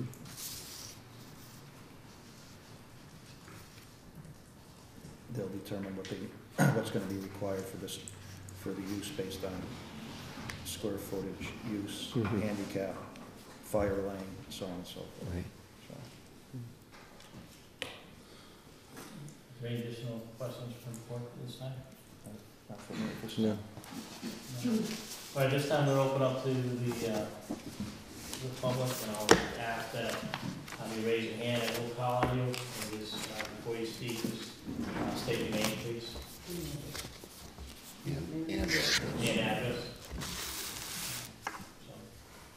So, let the hands begin. Carol Mazzarano, 34 Ferry Hill Road, or one of the butters that is on the first piece of paper up there. We're up at the top, so we're there, and we go behind. And we've been there 33 years, and our concern, there's several, but, there's 3 homes up there, and we're all gonna be impacted by the lighting, by whatever, I don't know what noise to expect. It's been quiet. Our understanding, I don't know if I can say this, is it's Dollar General is moving in, so I don't know if you want to confirm that. Is that correct? Dollar General is a client of ours. You know, we're here to permit the retail store. The user can change, obviously, but they are a client of ours, so. So it's not, They are a client of ours, and that's, you know, we do a lot of work for them. We also represent other national retailers that Could change. user could change. so it's not definite there's a Dollar General going in there, as of this moment? No. Could change that they're a client of theirs, so it's saying it's. Okay. It's being, the site plan is permitting it for the use, so if it's being permitted for retail, it's being permitted for retail. 6 months, whoever goes in there today may not necessarily be the same tenant that could go in there 5 years from now. So if it's a change of use, they'd have to come back before the planning board to make sure the site plan met the new use. So is it standard then that a business can operate 7 days a week from 8 in the morning till 10 at night? Is that part of the regular town bylaws? Or do they need special permission to be This there? is, they'll all be reviewed as far as hours of operation. By whom? Who will- This board will review it. Will that be this evening? Probably not. I'm not gonna speak for the whole board, but we're gonna probably send this out for a peer review for all the engineering, lighting, bylaws, stormwater. There's a lot of things with a project like this that it has to go through. Okay. I have a few questions. So if it's retail and it's 7 days a week, I mean, we all know, because all adults here, that parking lots and things after hours bring people. And I just don't know, is there any concern, or is it just automatic that our police department would patrol every now and then back there? Is that a question for them? I don't want to speak for them, but I think just as now, the police department patrols, you know, all of Granby, walks down 202, and they go through those areas. It sounds like you said you have security cameras there too as well. I don't believe they'll have cameras, Just just lighting? yeah. Yeah, and I would imagine that, that's part of the police department as they're going through, just checking on those other businesses that are on the stretch of 202, but that's something, we could definitely follow up with the chief on, Okay. to confirm, but. They'll get a chance. Yeah. Fire, police, and highway will all get a chance to review the plans and provide us with comments of Okay. concerns. And regarding this, it seems to be standard, whatever retail store it is, once a week, the big tractor trailers come in with delivery. Is that what you said? It'll be once a week? Typically, yeah, they'll be the one made delivery of a WD-67, which is kind of the tractor trailer you see, and there might be other smaller box trucks, like a Coke truck comes in with their delivery or something like that. Yeah, just to clarify, that typically it would be a once a week made a large delivery, but there are smaller Coca-Cola, bread trucks, milk trucks, things like that come in smaller box trucks that are several times a week. Which are things that happen right now in that area. You have the pizza palace right there, and throughout the week, I'm sure there's different trucks that stop and make deliveries there. That's a little more, that's a little closer No, to. I know, but I'm just kind of generalizing that area. There's trucks that come through that area now that make deliveries. Right. Well, and then I was concerned, honestly, it was nice that you guys were concerned about the traveling public looking at the side of the building. You want it to look nice. Well, I don't know if our neighbors are here, but the three of us, we all live on a hill and we all have western all glass views of this. So I'm concerned about what we're gonna be looking at till 10 at night or whenever for the rest of our time. And I'm concerned about the impact on our property value. And I know I used to be in real estate, and everything's up, and if something goes down, everything goes down. So it would not just affect our homes, I think it would affect our neighbors on Berry Hill. We all know that it's got a lot of value up there, and I think this will change it considerably. So we're concerned. Okay. Does the board take any of that into consideration, or does that not even have any? Well, I guess just speaking, not speaking for the board, as far as myself, those are all things that the throw staples up and down. We don't know if that's gonna play a part as to value goes up or value goes down. We can assume things, but we don't know that for factual. And I'm not, you know, I definitely understand what you're saying as far as, from where you're coming from as far as, you know, what your view is and where the property is and so on. But again, there's no, to say it's gonna have a negative impact on the value of the house, I don't know, I don't know if we can actually say that, because we don't know, you know. You can't say that, I understand. So, as far as the front, you said the outside lights go out at 10:30. No, half hour after operation. What about the inside lights? Do they stay on all night, or do they go off? They go off, but there's no really exterior windows from the building. It's basically the front, which is basically Well, CNG machine shop. But inside the building, you're not going to see light coming out the windows.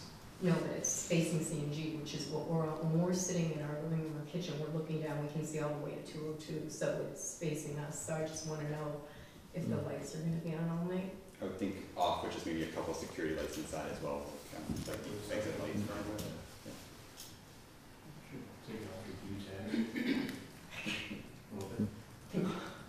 All right, I think that's all the questions I have. Thank you.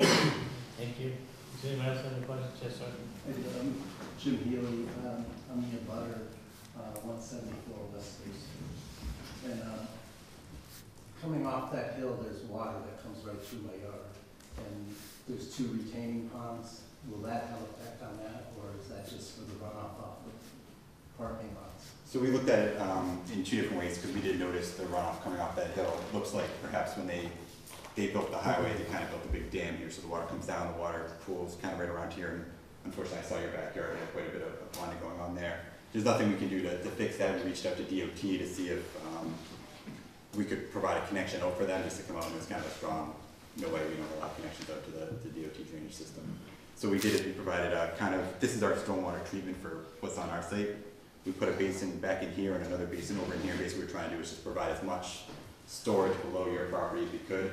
I can't guarantee that that water problem is going to go away, because it's just kind of an existing condition, but we did whatever we could to just provide as much extra storage on site as we could. That's a basin up on top? It's not like a treatment basin for our stormwater, but we're going to propose like a natural basin, just kind of create a small pit out there so that there's somewhere. Will that in itself help retain some of the water that's going on the abutter's property? Yeah, that's our hope. I don't want to make any unnecessary promises, because it's a pre-existing condition, but we're doing everything we can to try to help it if we can. So you're trying to help the situation? If we can, yeah. We were aware that they had a water problem when we looked at the site, and certainly we don't want to hurt that. If we can help it a little bit, because we're going to be up there with machines, we'll do that. How high about are you raising that lot? This from existing grade, quite a bit, I'd say 4 or 5 feet from the road, or from existing grade, because it drops off from the road, if you can picture it. So probably from this property line here, probably similar to that, to the elevation of your house. Your house is elevated up a bit too. Yeah, because that water comes right from the south part of the property, right down between our 2 lots. Yeah. And a lot of it comes onto your lot. Yeah. And then obviously it's gonna even more towards my lot. Exactly, yeah, which is why we tried to provide a basin here and another one to the rear, just to try as much as we could. We've done testing up there, and actually, strangely enough, the soils under the ground are very permeable. They're sand material. There's a layer of kind of, I don't know if it's fill or organic, or I don't know what was on the lot before we get to it, which kind of perches it up. So our hope is that when we excavate out that material and just put down kind of a thinner layer of topsoil and let it get right into that sand, then it'll help alleviate it. I got a couple questions. Your name? The footprint, I'm sorry, bottom of page 10, Circle Drive, Granby.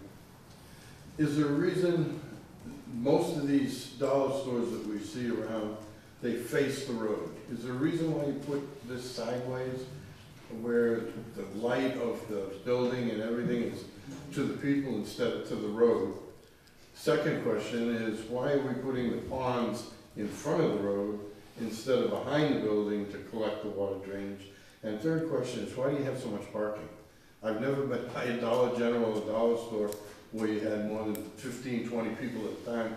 And that section from behind the building back, if you're trying to keep a small footprint for the people and keeping it a small country town, is there really a need to have all of that trees removed from the back of the property? It's theirs, and I know they can do whatever they want, but it would seem if we left all the trees in there, you have the front of the building facing the road, it's almost an invisible footprint. Where now, coming in both directions, all you're seeing is a big, other than the store itself, a lot of vacant property that I don't need. And I don't know the rules for your measurements and stuff, but it seemed it would be better for everybody if the building was facing the street and the parking was in the front and just had an access for the delivery trucks. Those are my questions. Sure. We face the building this way again, just the zoning bylaw request that we provide parking on the side and rear instead of the front of the building. I think that's kind of an aesthetic village characteristic that the town is probably looking for. Instead of having large parking lots in front along the road, they want a nice building facade and some landscaping so that you're not staring at the parking lots. Who was that again? I'm sorry. The zoning bylaw requires that. And the same with the number of parking spaces. Typically we'd want 30, but the zoning bylaw requires 38, so that's what we provided.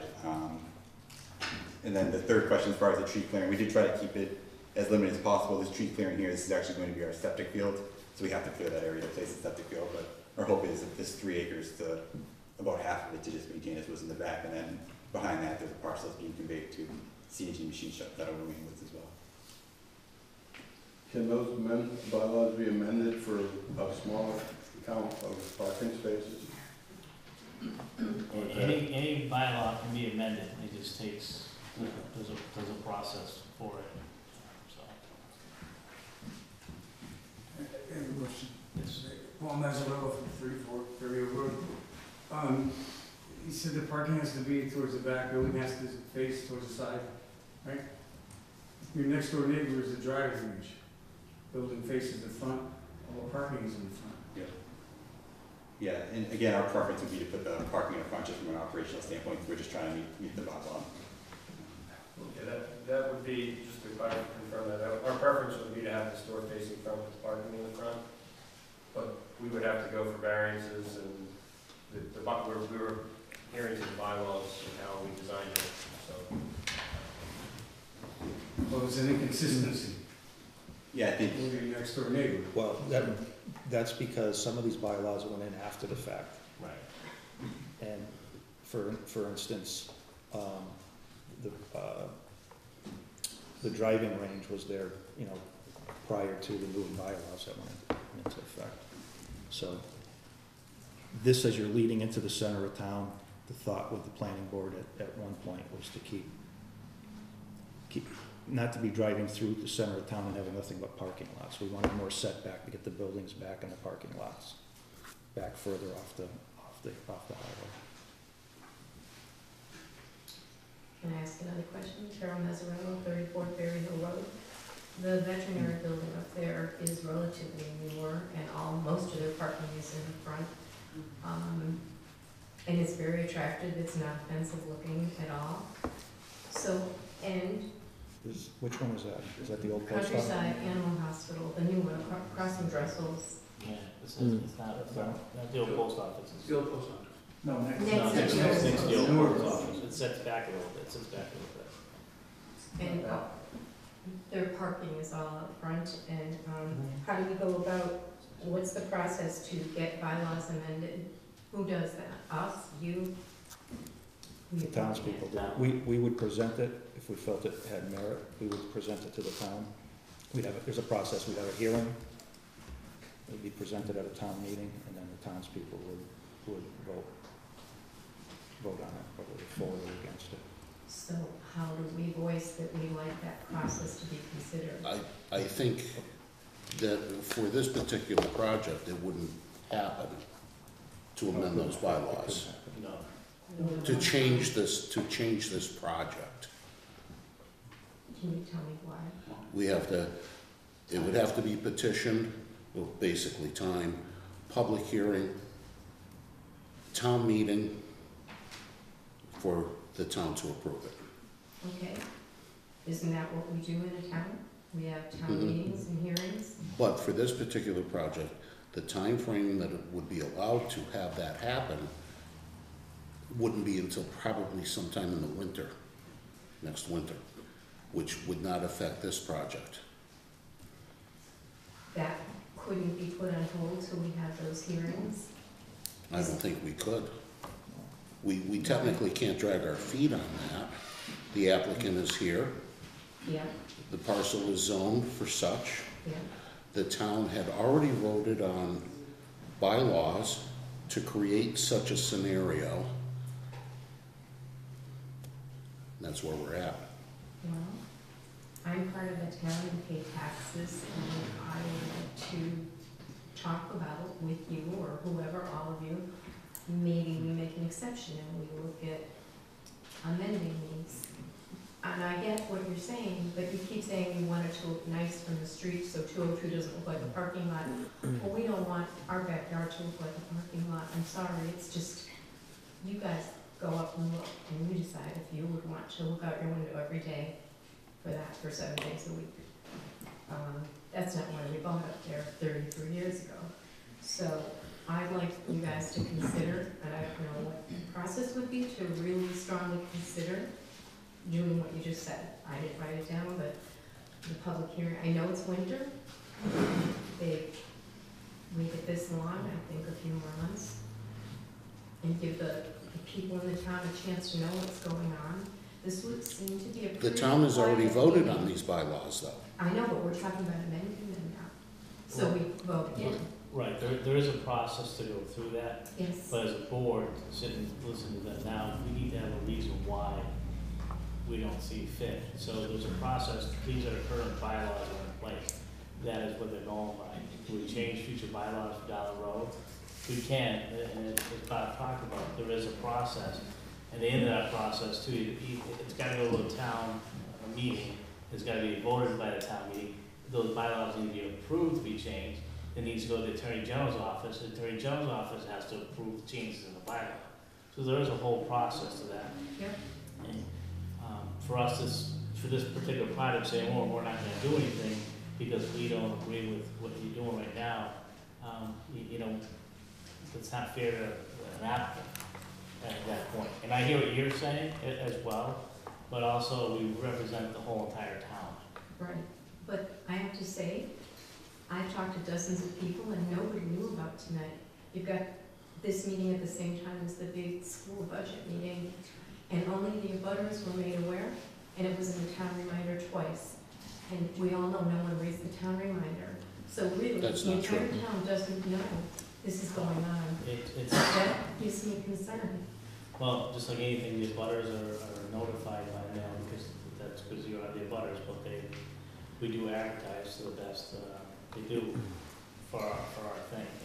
And unfortunately, it has to be scheduled at the same time as another town meeting is, which happens, you know, in a small town where you have, you know, several different, you know, boards and committees that tend to meet on the same nights as well, so.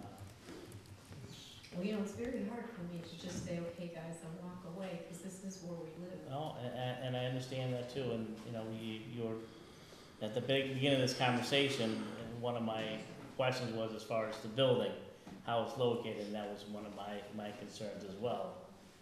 Thinking that, and I was thinking about the animal hospital, that's right there too, because that's something that was coming to my mind as well as they're talking about this.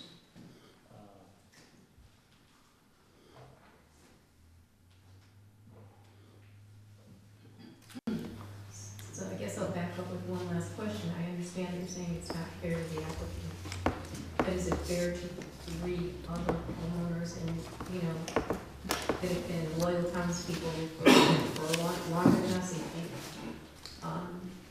If we're talking fairness, do we get a chance? Well, I'm not just talking fairness, I'm talking, what is our reason for delaying this, as far as that, and that's something that an applicant's gotta look at, and the board's gotta say, okay, that's something that will hold up in court for us as representing town, because we need a reason to just, we can't just say, no, we're gonna delay this because we want to, we need to have reasons why, and legitimate reasons why, and the applicant, and I'm just speaking for myself and the board here, please, and correct me if anybody wants to step in, that there needs to be a reason, the applicant can say, wait, your bylaws say such and such such. That's what I'm here going by what your bylaws say, and now you're telling me, no, you can't. That's why we have bylaws put in place for those reasons, and if certain things come up and we want to change our bylaws as a town, we have that right to do so. And we, you know, and if you want to, I encourage you to start moving forward with that, in regards to that. We do. Yes, ma'am. Denise will point to 40 indicators. I was just wondering, when were those bylaws changed? And why did they change them? I don't know when those particular bylaws were changed. Might have been May of 2014? I don't think so, I think it was before that, It was before that? maybe 2012. The 2014 bylaws were strictly zoning, creating more business districts along the 202 corridor and New Ludlow Road to bring in more business to help the tax base.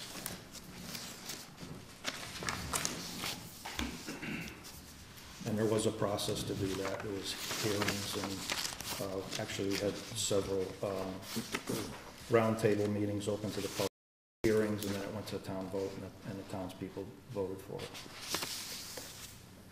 And I believe it's a 2/3 vote for anytime there's a bylaw change. On the page 10, Circle Drive again, on those bylaws, are those for all the businesses anywhere in town that would be putting the parking lot in the back, or is it just the 202 corridor? And if it is, I'm just kind of curious. I'm sitting here trying to visualize all the businesses going down 202. They're all front parking. I don't know of any that are back parking, and that would be good if they were backed up to the dump, but they're not backed up to the dump. They're backed up to people that have been paying their taxes big money for a lot of years, and all of a sudden, because of time restraints, they want it facing the road. The abutters want it facing the road. You don't have an example of where any of the others aren't facing the road. Why is the process so long and so tedious that we can't get it done for this project and have the back of the land look like the rest of the land and have the building facing the road? I don't understand that. Well, I assume the applicant wants to build the building as soon as possible. Well, I'm sure he is, but these people have been living on the hill paying big taxes for 40, 50 years. They need to have something. And I agree, I understand that. Okay. But as I said, the towns have the bylaws in place, and that's, that they're set up for those reasons, so we can govern things that are allowed and not allowed in town, and where we can put things. I don't know if it's an option to look at turning the building, how that impacts here or not.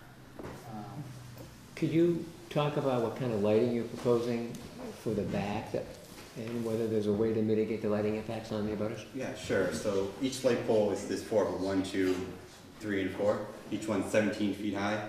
They're full, they don't call it dark sky compliant anymore, they have a different term for it, basically fully cut off on the horizontal plane, fully back shielded, and they face that way.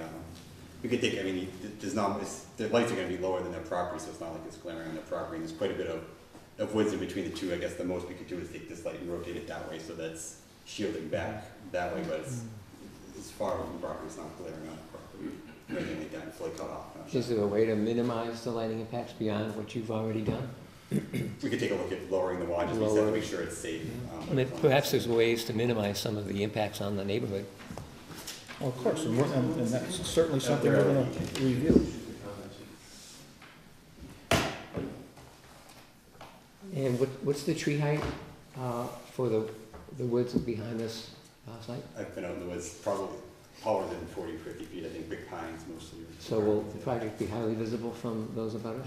No, I'm not sure exactly how high they are. If they can see the barn commercial building over here, they can probably see the peak roof of our building.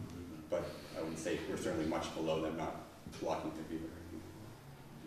Is there any fencing or landscaping that you could do to minimize that visual impact? We're still down below. It's not like we could build a fence that could would impact them, where I think we're probably close to 40 or 50 people in.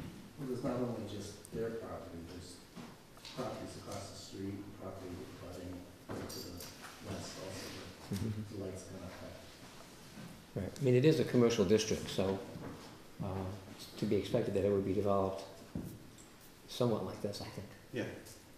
I know there's a couple of people here, I just wanted, yes, ma'am. Margaret Sullivan from Berry Hill Road. I was wondering if a study's been done about the consumer traffic. I owned a business across the street at Chateau Harmony for quite a few years, and I feel the area is very poor in consumer traffic, so I'm concerned about the success of the business. And I think that's their concern, whether or not they want to put a business there, whether in fact it's going to thrive or fail, I would say. Has a study been done? They have done a traffic study. Yeah. But I mean, as far as the traffic, whether the business will survive, is that what you're saying, as far as that? And someone also mentioned how every store that they've been by only has a couple of cars in it. Why do you need a big parking lot? I mean, why? I don't think that area is good for consumer traffic. I had a business there across the street, I know personally. So I'm really concerned about the success of the business.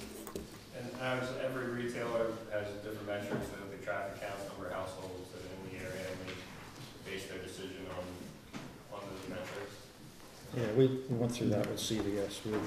We had the same type of concerns with CVS, and I guess they're doing pretty well where they're at. There's a gentleman, there's someone over here too. Are you all set, ma'am? Ma'am, you all set? Yes. Okay, sir, come back. Bill Bronner, 133 Aldridge in Granby, because there is a 133 Aldridge in Belchertown. The civil engineer was saying that the bylaws strongly suggest side parking. Was that a euphemism for demanded? I believe it says parking shall be on the side of the rear. It doesn't. I can answer that. The bylaw says, to the extent feasible, parking areas shall be located to the side or rear of the structure. Very good. It was just a matter of understanding what you said. My main question that I had for this evening comes back to the front of the property, comes back to traffic, comes back to a dangerous road.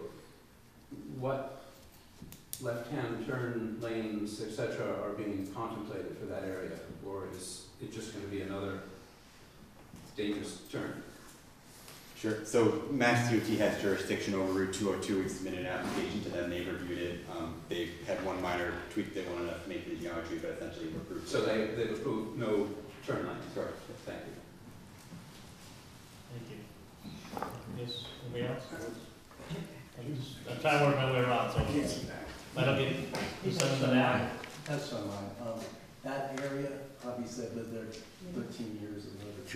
And I've had people up on my stone wall, and people turning into Crescent Street, not paying attention to much of this, whatever happens, and there's been many accidents there. I'm just a little concerned about that, especially with my property right there.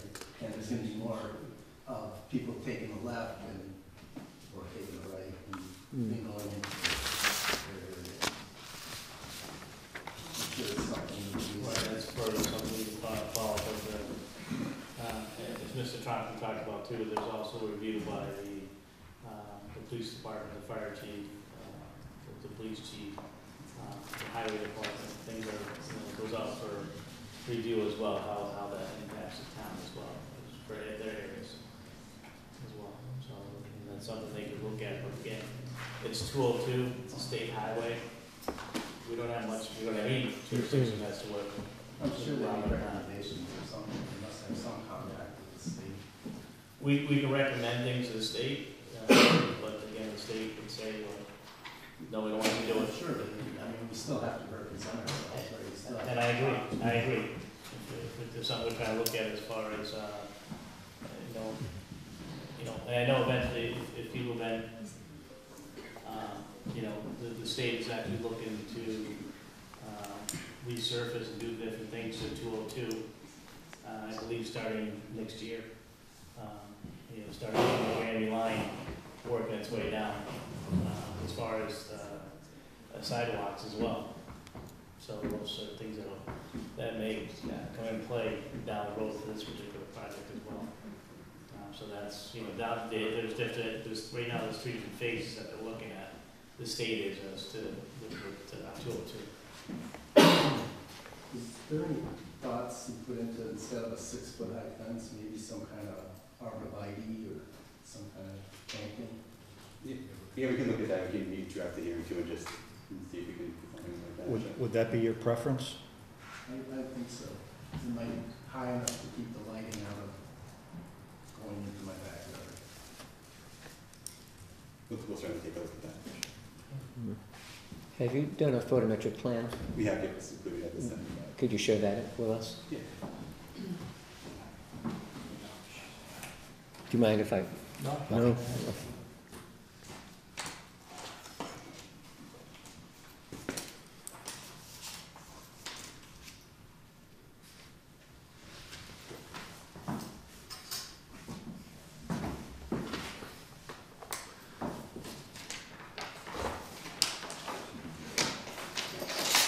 So essentially, when we're looking at doing a photometric plan, we're looking at making sure we have adequate lighting for the parking area, but also making sure we don't glare. This is the abutting property on the Healy's over here, and then to the rear, so basically no foot candles back in here, no foot candles over on this side here, but adequate lighting here. They can do a lot more than they used to be able to. When I first started looking at lighting, they had LED fixtures that can be fully cut off, tilted, and in different pictures and oriented, so we can really pinpoint on just lighting the parking lot and not glaring So backwards. Or what are the readings at the property lines? Sure. Zeros basically all the way back here. Basically this whole area back here, this is the residence, the Healy's, all zeros here. And then I guess 0.1, which is basically almost no lighting back here to the parking lot, and then zeros Okay. all the way back that way. So that means that there's no light shining on to Correct. the adjacent properties? Yeah, for sure. Yeah. Okay. And also too, I know just with technology as far as lighting has been over the years. I don't know if anybody's noticed the difference in the police department. Before they used to have a shadow across like the front lawn and stuff, 202. Now it's probably just the way the lights are designed. It's basically the parking lot and the building. Nothing really comes out anymore. And the difference of just technology as far as the way lights are designed now. So that it's something you're speaking to as well, where it's not as a broadcast of from light. It's hitting one particular zone. It's almost like a cone area, and it lights up this area. And that's it. There's no light. Much more consistent lighting too. The old light fixtures, the metal alleys, the big bright thing right underneath the pole, and then it would just be as you go up, they can really stretch out a little further, more consistent light.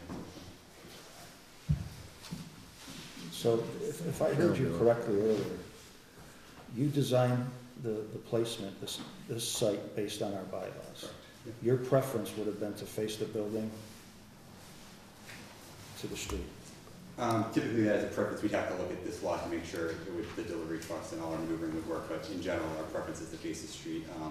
It's not uncommon for the Granby bylaw to have something like that. It's something we see a lot more as bylaws are updated. People are looking for the village view, they don't want parking on the street. Yes. To me, it's something definitely to look at and consider. Like I said, I know the veterinarian hospital right there is facing that way as well. I would just say, it's typically our preference just to note that we have put a lot of time and effort and money into designing it this way based on the current ordinance. So, I mean, I think there's obviously advantages to rotating it. I would, looking at it from the adjacent to Healy's property, I mean, if you rotate the building, this is designed so everything's on the opposite side. It has a very little impact. I would say if you rotate it, it would have a greater impact on that adjacent neighbor. One thing, just as you're talking about lighting and the rear being an issue, these 4 spaces are just there to meet the requirements of the ordinance with that lighting. If you would, if there could be an approval with 0 spaces, we could eliminate those spaces, and I think eliminate that lighting in the back. Things like that we could make minor tweaks to it to try to help with the redesign. The whole thing at this point would be a lot of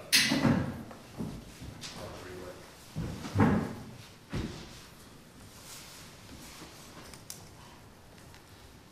I think as site plan approval, you could reduce the number of parking spaces if you felt that you'd have enough But that otherwise. little tongue is gonna be there anyway, isn't it? It would be there For for truck tractor trailer, but I trailers, don't think, yeah. correct me if I'm wrong, but I don't think we'd have to have lighting back there, because there would be no vehicle, parking back there. Mm. Greg Leonard, 168 Gotcha Street, I'm also on the Board of Assessors. And as far as putting in a building that meet our bylaws, I think you did a nice job. I think it's good, and this would start an argument in this room at the very least, but it matches Harmony Springs, which is right across the way to a certain extent. To that extent, I think you did a pretty nice job. My concern is for the neighbor, if the water situation gets worse because of this whole problem, I'm gonna have that neighbor in my office demanding a rebate or a revaluation of his property. I understand to a certain extent how bad the water is, but it's certainly possible that it could get worse. And I'm just throwing in my input that whatever you can do to solve that situation. I understand that there's limitations and basically the state's not helping you at all, which I think is ridiculous. But that's a major problem. That's the biggest problem that those entire 2 lots or 3 lots is the water coming off the hill. And if we could alleviate that somehow, that would make my life easier. Well, it sounds like you're trying to you're taking different steps, trying to do your best to improve it. Yeah, we did our stormwater basin as if just to handle our stormwater runoff, and then provided the 2 other basins just to try to improve it as much as we could. Again, the only way to truly alleviate something like that is to provide a connection out, and there's a 0% chance DOT would allow something like that. They said no. They said strong. Yeah. The state said no connection up to the street. If the planning board were to request that, would that make any difference at all? We've been there. Right, I know, I just have to throw that question. We did the same thing with the safety complex when that one, safety complex and the library. We of them? Yeah.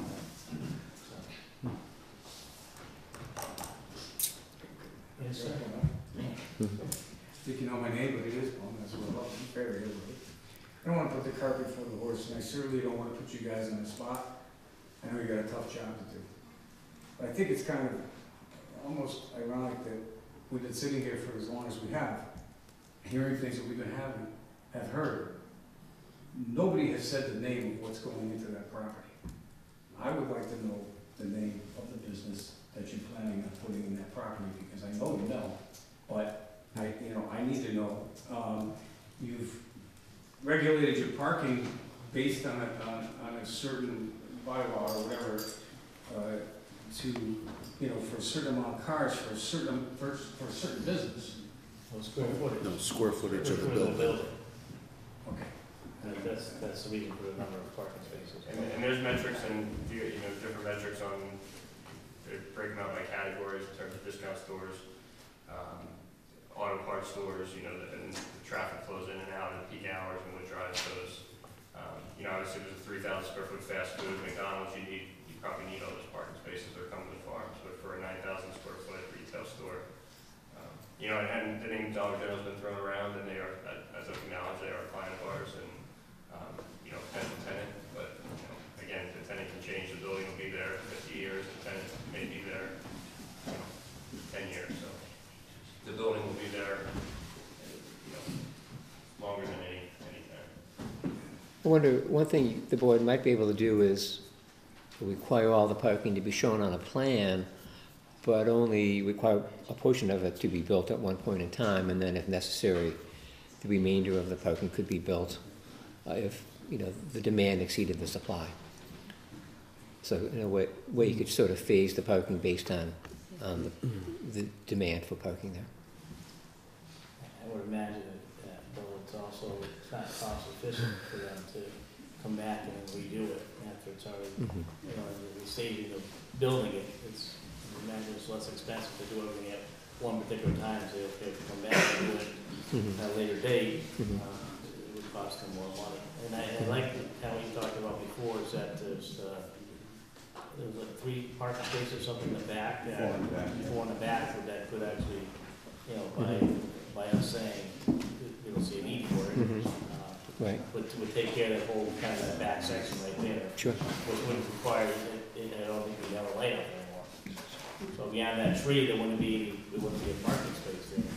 It'd just be a straight one for the kind of turn around. You wouldn't have a light up there either. Chad will correct me if I'm wrong, but I think if the board was compelled to have us put in 30 spaces instead of 38, now something the planning board could do, I think they'd be willing to build less spaces, because I don't think we feel that there would be a need for the extra spaces that came forward. But again, it has to be something. That's kind of what you kind of said, as you started off, it's just, you went by what the bylaw requires. Yeah, those four in the back jump out just because they're clear, they were just added to meet the requirement. I don't know where you take another four, you know. I don't know where you take another four, maybe in the front there, but, you know, those first three, but that doesn't do anything with the back. No, I would say we kind of, if we got to that point, that's something the board wanted to look at and agree upon.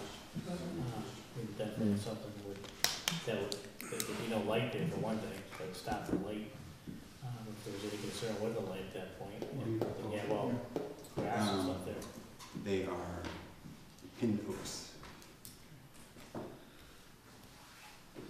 Deciduous, so Deciduous trees, yeah. Pin we might require some screening here with some evergreens. Sure, I mean, there's an acre and a half of woods above us, so we didn't think that was necessary. We wanted to screen this like this way. But the thing is, the closer you get to the foot of the hill, sure, the less they can probably see. It's the view out from there. So this was screened in with large growing evergreens. Real large. Pardon me? Real large, not that. Well, you know, How much? Matt, just to clarify, this isn't the rear of our property, this is the rear of the commercial zone. Our property extends back another acre and a half from there that we're gonna be untouched. and then after that, there's another acre of land that's behind a C&G machine shop that's behind that and continues to this. Is this building gonna be subdivided at all? Is there only gonna be one business or potential 2, 3 Initially, it different would occupants? be intended for one business initially.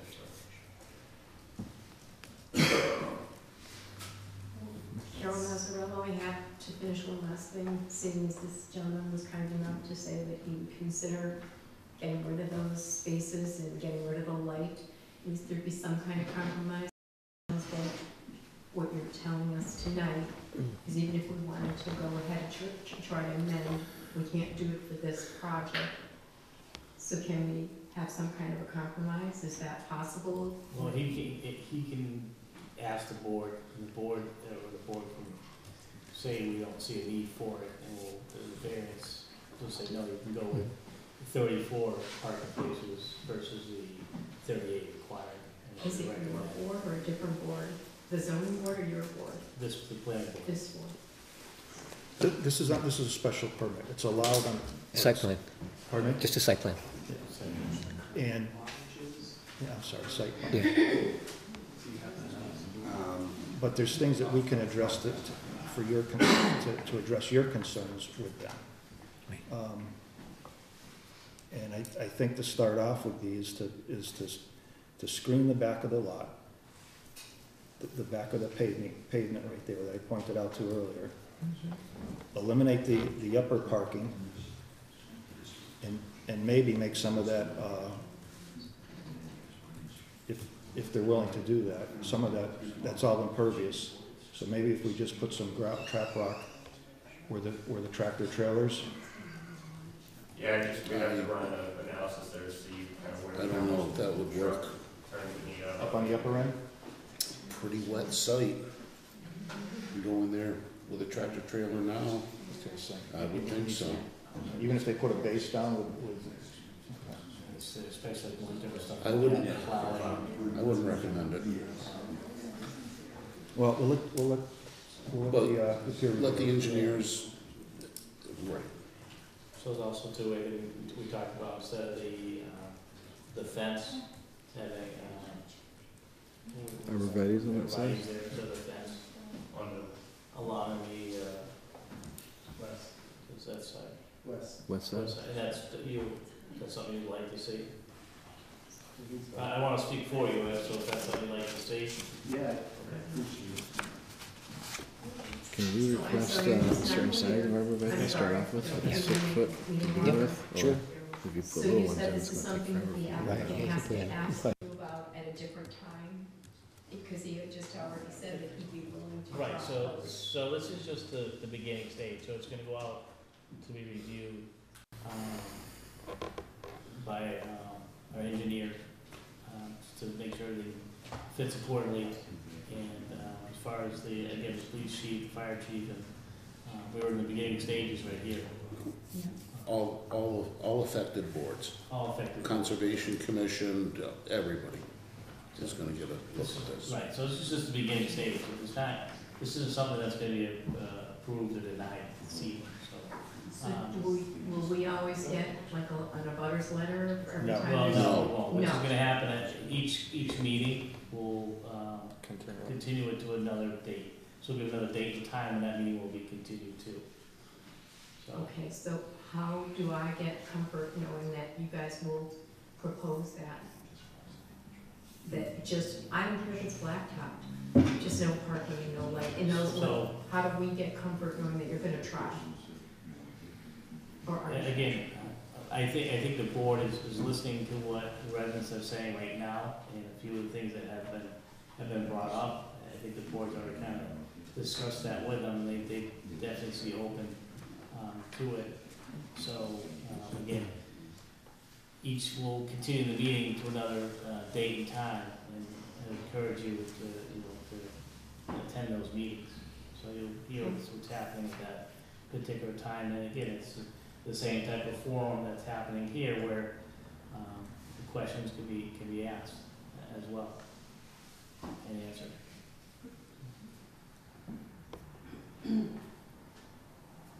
Going over there. Oh, I'm sorry.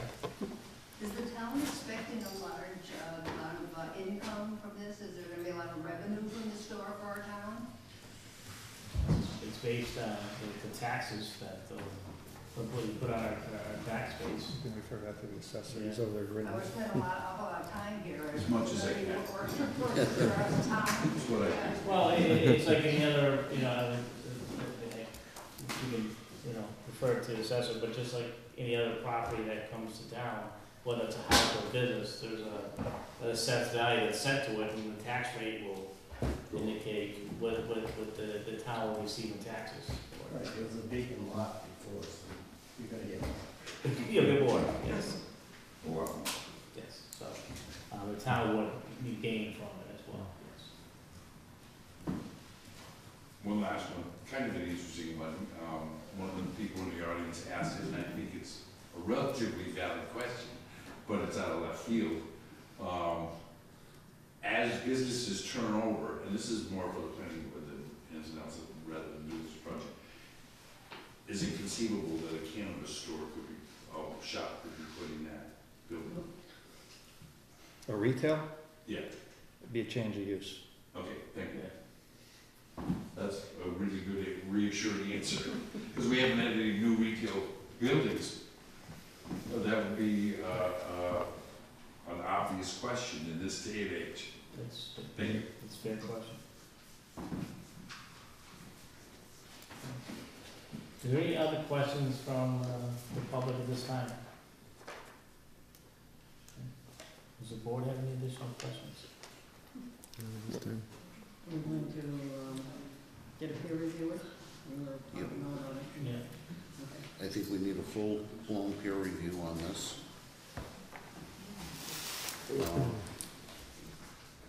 Set up the typical way.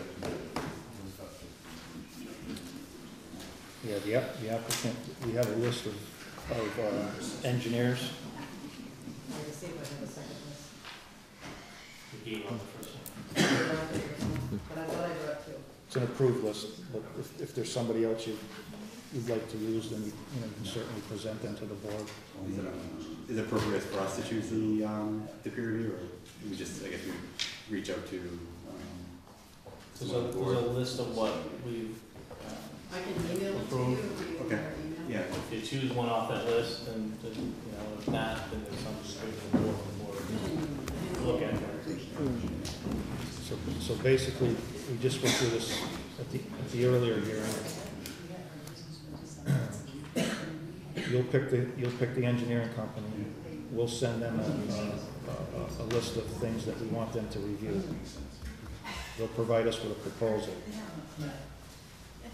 We'll send you the proposal. We'll retain X amount of dollars and return anything that doesn't get used.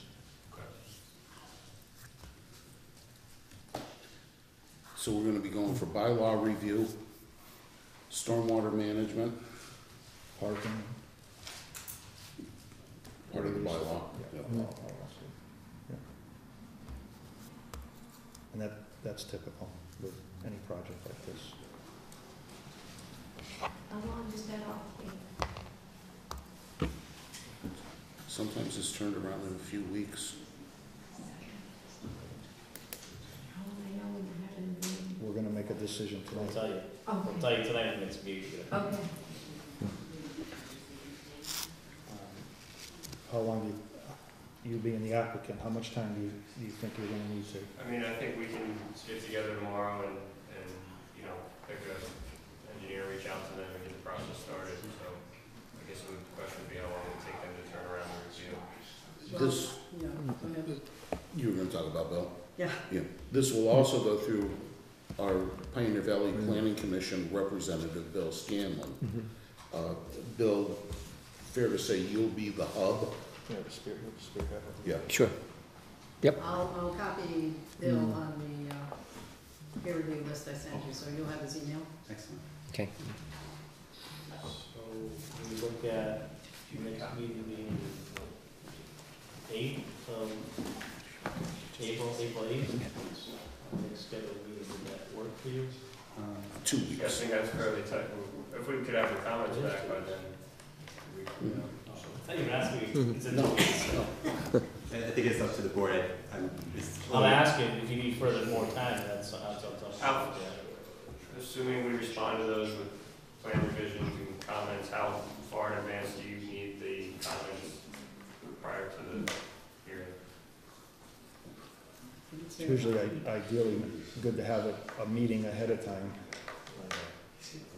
So, Yeah, it's up to the board. I'm not sure what the peer review schedule is. Sometimes it takes them 2 weeks or more to send a comments. Maybe they can do it really quick. And I know the 22nd, you have the public hearing. For bylaws, right? there's only the other ones near that. On the 8th. On the 8th, I'm talking about the 22nd. We're talking about 22nd, yeah. Because they were concerned about the 8th, Those are it's one still on the the- 22nd. Yeah. Would it be inappropriate to continue it to the 8th, and then if the peer review hasn't come in, or for any reason, we then just write a letter to request a continuance to the next hearing? You can. So because we'd be happy to, like, the peer review hasn't come in, then there's no reason for us to come back. So people understand how that process works. If we continue this to April 8th, and the applicant says, well, we're gonna need more time, we request to continue it, they may do so, the board may continue it to a later date. At that meeting, we can then say, yes, we're gonna approve it to a later date. I just want people to understand, so, for some reason that happens, and people come here and wait a second, they said the meeting was gonna be the 8th, and now they're not having a meeting. There's a possibility that it could be continued later in the 8th. Could I call you like on the 7th and say, is it continued? You can tell me then? The board, it's gotta come from the board's gotta approve it to I be see. continued, so. Sorry, you said the 22nd is not available, wouldn't be available for a... No, we're No, gonna they have a have public hearing. They have a public hearing that day, scheduled that night. So the 8th would have to be like 6:15, because we already have 5:45. You know what? We've already got something scheduled on the 8th. Red Rock. 5:45. Is this the phase where will the police and the fire and everybody else have time to comment now? When will that? I don't think they'll have time to comment before April 8th. So it doesn't make sense to wait and get all the comments in so we have plenty of time to review and make one final or one Yeah, then by then. consolidated, I mean, if we could push it out to before lots to the 29th of April. The 15th is a holiday, state holiday. So, so from the time the 8th, the 15th is a state holiday, the 22nd is a public hearing that we're having. So the 29th? So it'll be the 29th. I think, based on everything that needs to happen in the next 2 weeks, it would be, you know, we want to have time to give you guys time to review it when it comes back. I would say that makes more sense.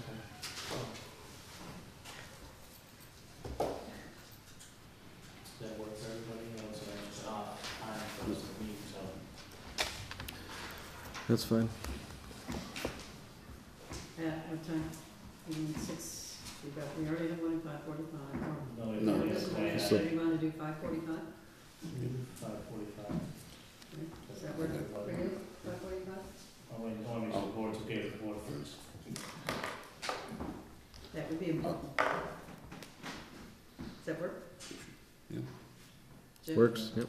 Yeah, I'll make the motion to continue the hearing to April 29th at 5:45. Second. Second. All in favor? Aye. Is anybody opposed? April 29th, 5:45. No. Thank you. Thank you. I'll make a motion that we reopen our regularly scheduled meeting. Second. Bang the gavel and ask them to leave.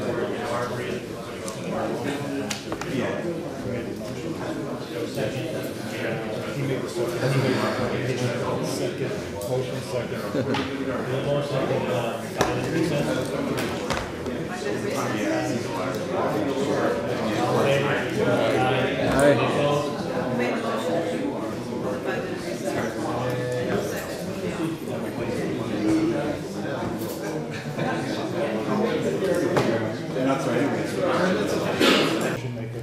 I'll make a motion to reconvene the meeting. Is there a second? I'll second. All in favor? Aye. Aye.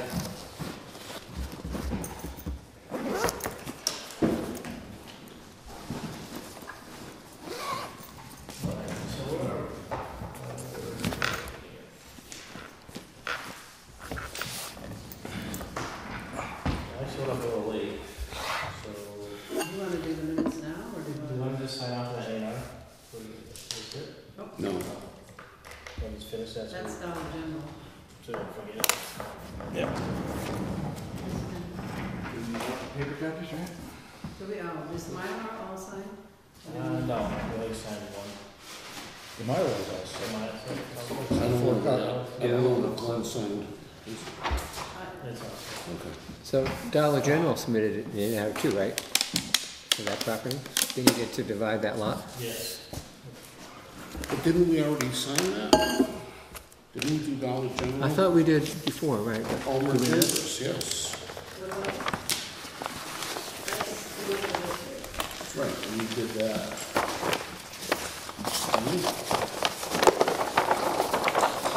Maybe they were supposed to.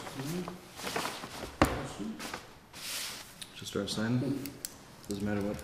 You need the right We kind don't of pen. have a check or anything else. No, this, Oh, paper pen. Well, they say in, Whoops.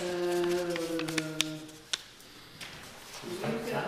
Right to the top. Right to the top. Land, we have the Dollar General stacked there, please. That A&R, What's that? that's an A&R for them, Yes, they needed Yeah, they're doing an to A&R. subdivide that lot. Yes. and without the Mylars, or? No, the Mylars are here. I'd make a suggestion that we don't sign that Until they're represented. until they're represented and until we get through the other process, Okay. Yeah. just in case something gets tweaked.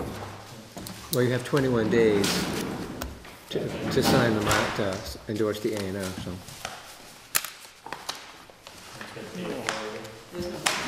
There is,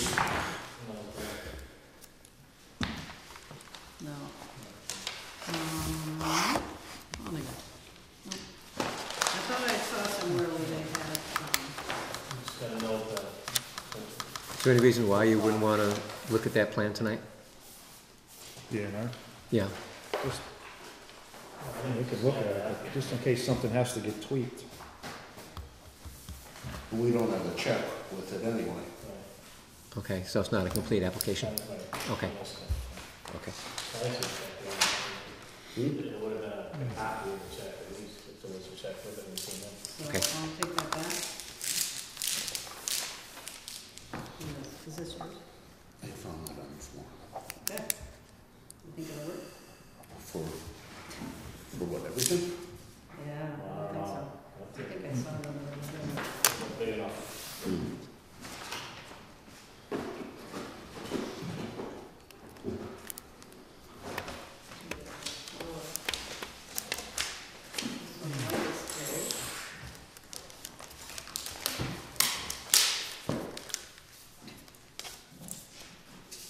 And that one goes back in the drawer.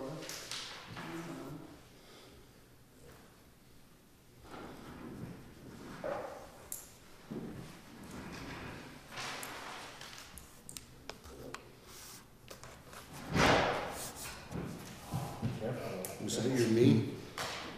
What? Was that your knee? No, that's, it's just the whole body. Oh. The chair tends to have its own idea.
Stay here, you say, Will?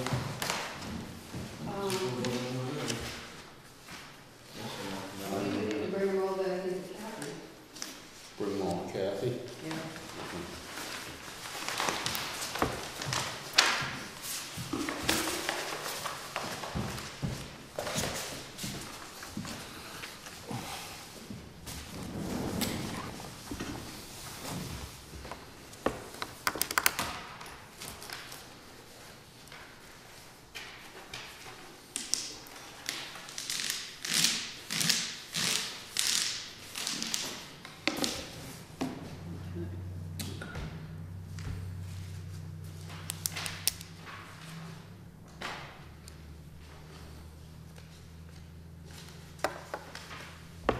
No, we have those, what are we doing now?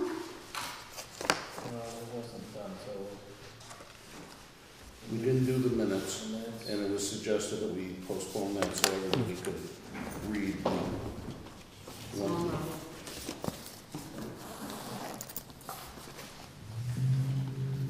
We were having discussion on the decision for Borrego Solar.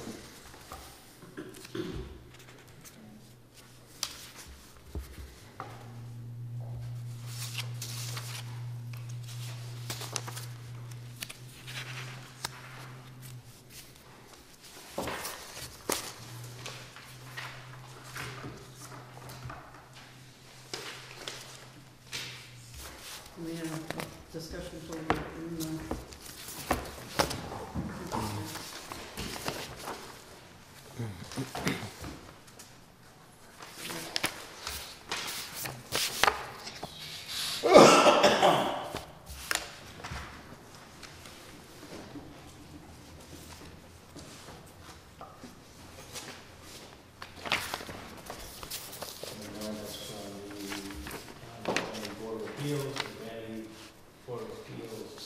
Public hearing was scheduled for January 8, 2019, and then moved to April 9th. And the events rescheduled for April 23rd, 2019 at 6 p.m. That is reference to the Granby Ball Medical. The rescheduled, so function meetings this week.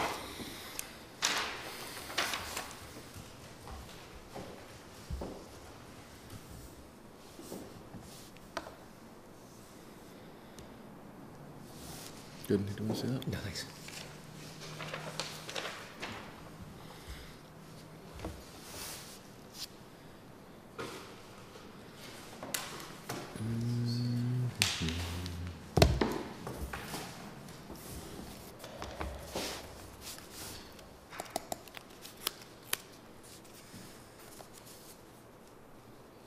What's the gentleman on Lyman Street? Yeah, there's the Lyman Street and, Westfield Street.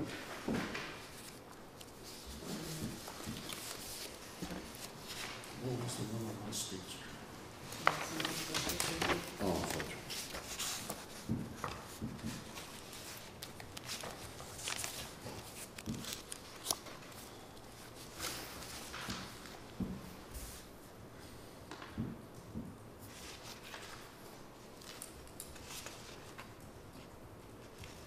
We got that from Kathy, right? And we got that from her. March 22nd, when she sent these out. That's it. This is one that needs to be adjourned. Okay.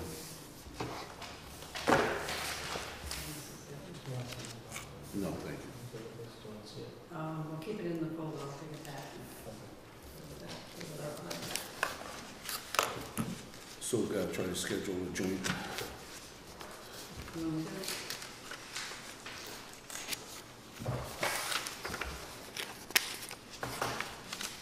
They have 2 emails sent from the town hall up here at the old phone company, same day, never received them. However, from the other town hall, I did receive them. Yes, which is a little perplexing. I had Gene from the Board of Health email me, and I had Karen Stellato. And I went in the next day to see if they hadn't gotten to it, and they said they hadn't received. So, anyway.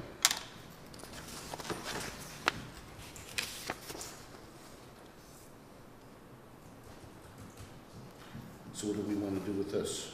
Well, Kathy's asking the question, so how, you've got that same package in here. In In the correspondence regarding the Lyman Street. Mm-hmm. The other one's, the chairperson was a new person. Look at it, color. Folders in a folder. Yes.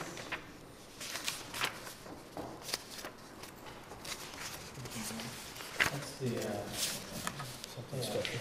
Some email out.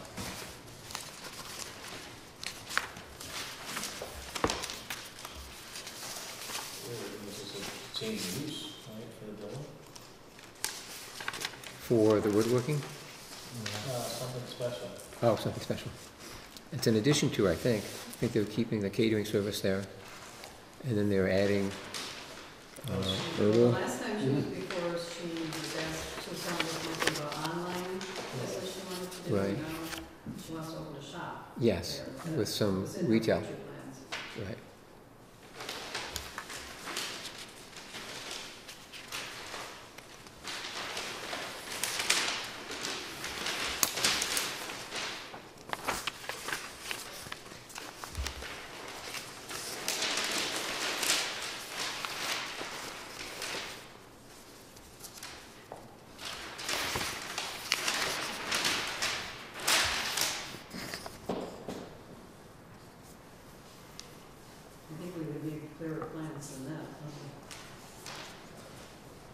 That looks like a septic plan to me.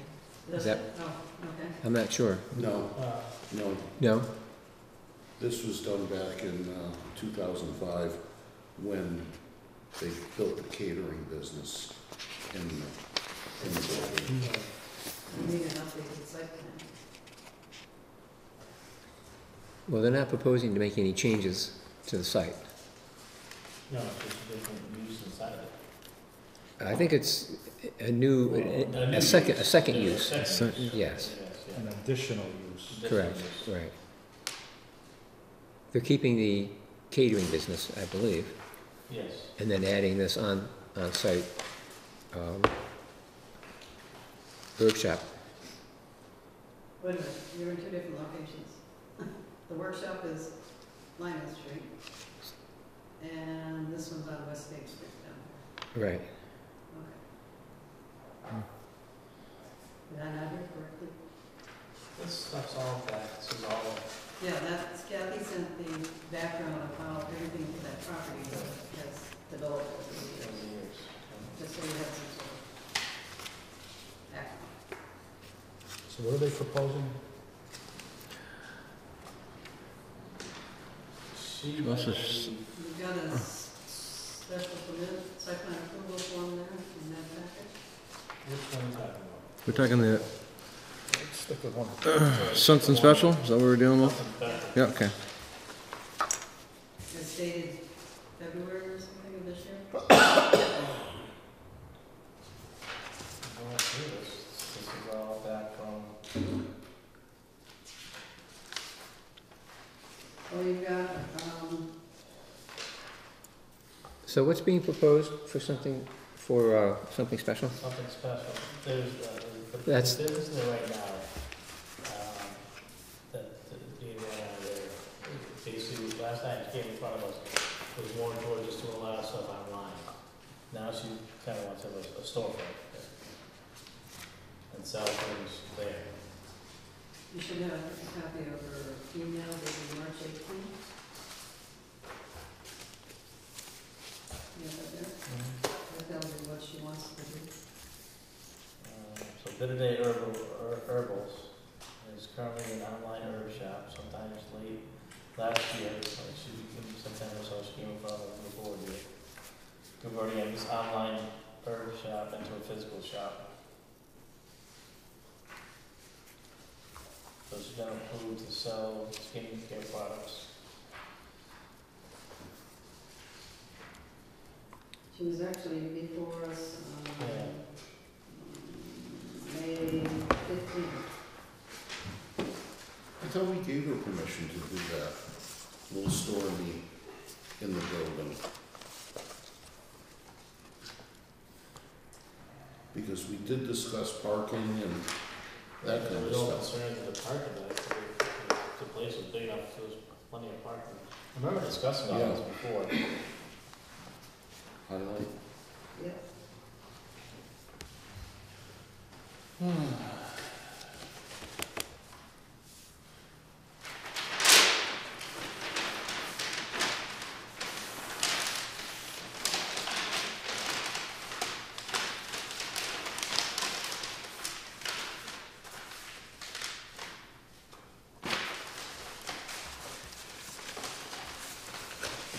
Want me to read this? Sure. That was from the last time she was here. This is from the meeting minutes, May 15th, 2018. Kelly Bernier discussion 181 West State Street.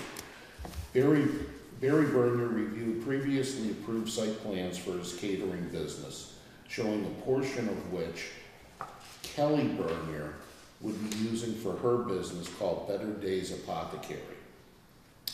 Ms. Bernier makes herbal products and is looking to sell them wholesale. A review of the site plan shows 7 parking places, which include 1 handicap space. Jim Tronky noted Kelly Bernier would have to file a permit for the sign for her business. He encouraged her to review the bylaws prior to filling out the permit. The board reviewed plans presented and did not have any objection as there is no change from the original decision. It is still retail. So we've already approved that as a retail.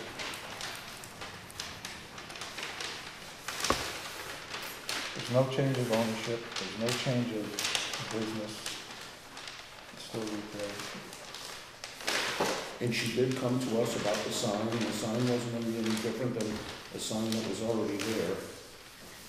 There's something on that It's gonna board. be, I think it's gonna be part of, The existing, yeah, yeah, it's gonna fit within the pole, anyway. that's right. But she has filled out a, site plan review. Well, I guess we better have her in then to, What was that? she's filled out a Filled out site a- plan review form. It's in, it should be in that package, that last one. When is that dated? February 27th. Okay, so. And this is what she sent, which is, Yeah. today's nothing but a bunch of lines. Mhm. But if she's going to a site plan review, she needs more than just what she sent us. But does she need a site plan review?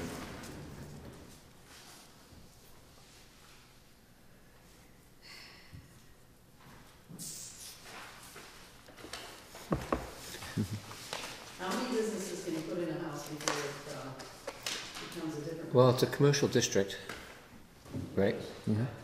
So I don't think there's a limit on the number of businesses you can have on one property. If it was a residential district, I think it would be different. But this is putting down at the, on the application for site plan review, the applicant is Something Special Catering. It's not, oh, the name has changed too, from whatever I read in the minutes, the apothecary, now it's Bitter Days Herbal.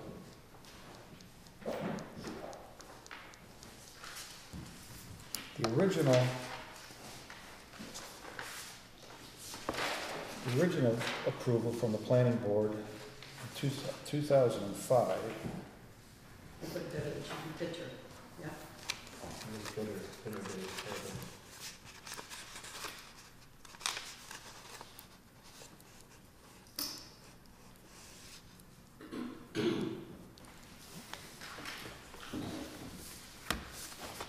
I'm sorry, Jim. They approved them. Back in- Original approval. What's that? The original approval, Yeah. They approved them with limited food catering for on-premise events with seating for 15 to 20 guests and preparation of food catering off-premise events. And that's what it's- Thank you. And And they I don't- also have the dog and cat plan too. You get that decision. Are we- That's a do we separate, talk about hours? that's a separate building. Okay, It's on the back side of the, or to the left of it. okay, so, but do we need to talk business hours and that sort of thing? Is this going to be open to the public? We Did have to review that. the building commissioner require a site plan review by the planning board? Was that referred to the board by the building commissioner? I don't know. So, Well, Kathy sent it with questions about, if I, you never emailed it, or I have it? so I didn't see an abutters list come in with the application. No. I saw a map that she had prepared which sort of identified abutters, but we need the official mailing list from the Board of Assessors. Okay. Kathy wants to know if this is complete and what the cost is, and she have a public hearing. And she added 3 other things for what the property was already permitted for.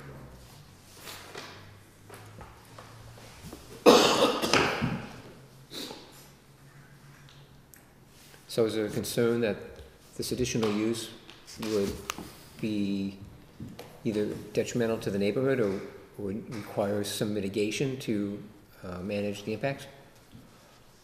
I don't think so. I don't understand this. In the fact that on May 15th of 2018, we gave her the go-ahead to have a retail apothecary in that building. I don't understand the redundancy of the request.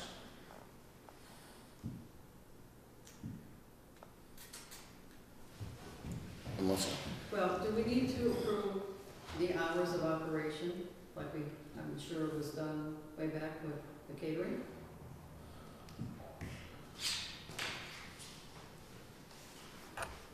Question mark?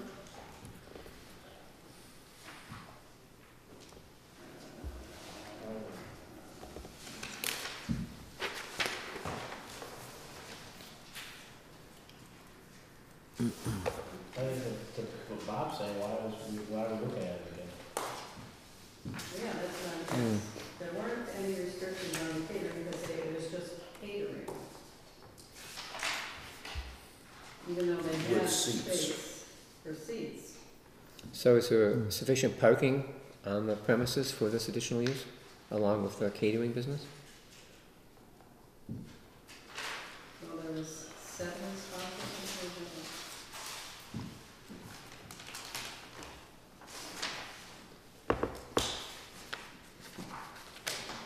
No, it's somewhere around 7 or 9.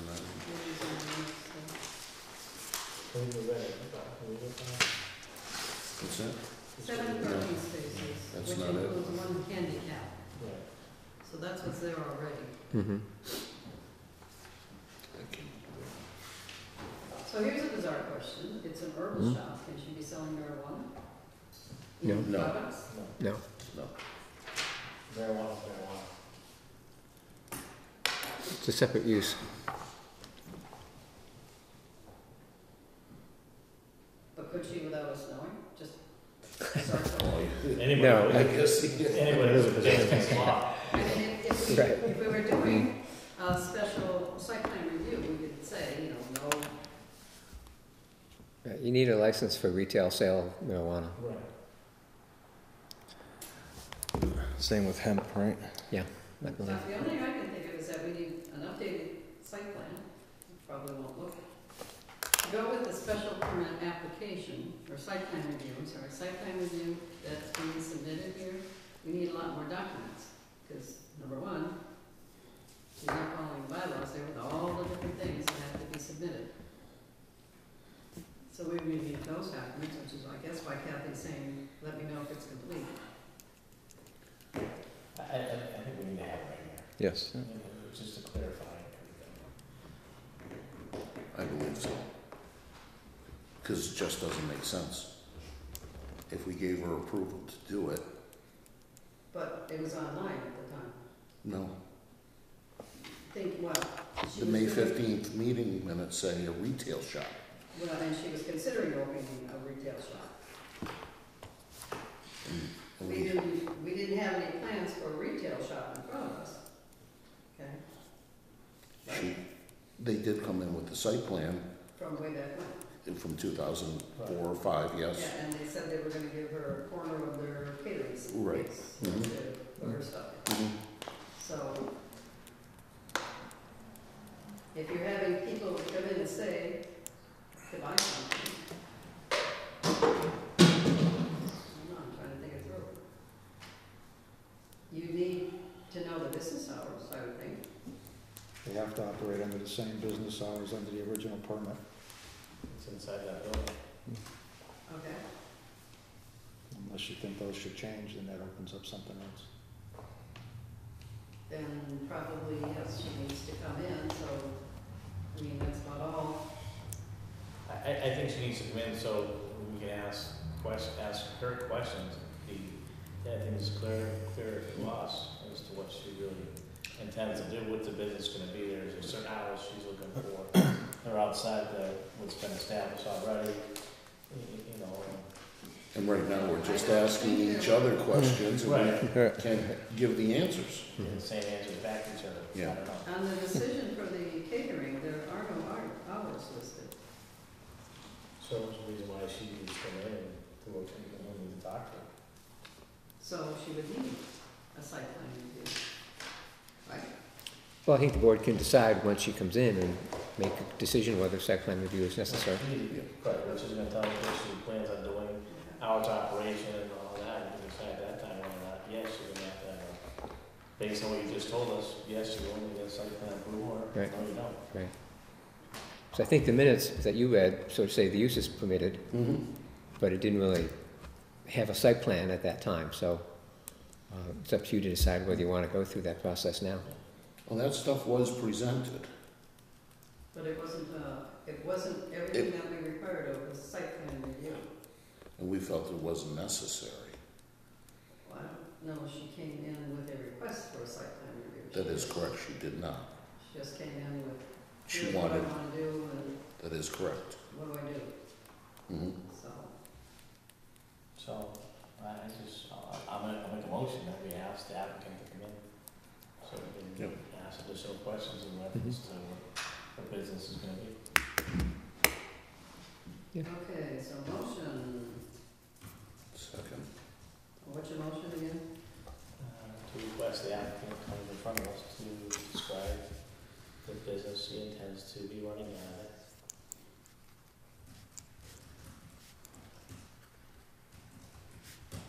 And that time we can determine whether a site plan approval is needed.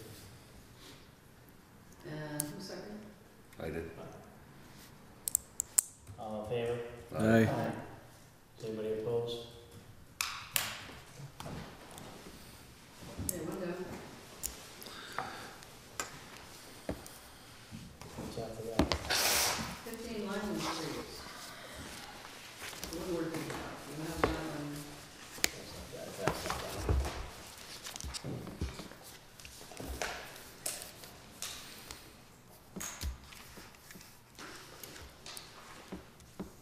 This is the one that we're thinking that we have to have a joint public hearing. With the ZBA? What was that? ZBA, right? Her, yeah.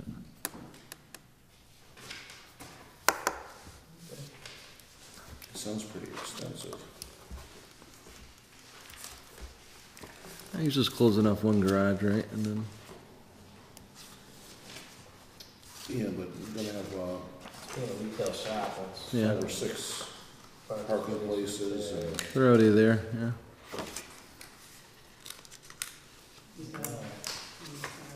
According to the picture, they're really good, it's existing already. Yeah, they are. They are?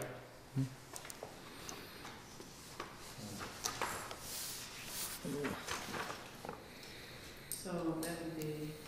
I don't know if there's 6, but there's definitely one. Says 5 to 6. Yeah. I believe, 47 feet. yeah, 47.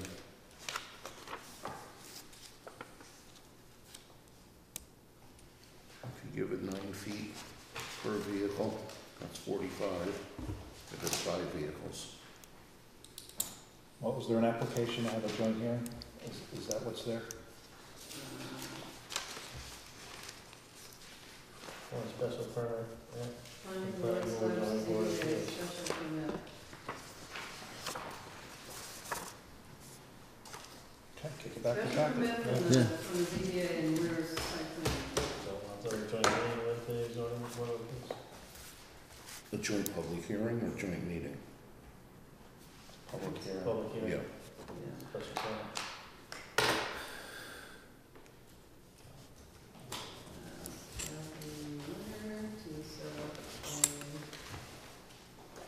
Joint public hearing with the ZBA. So the planning board does site plan approval and the ZBA does the special permit? Yes. Okay.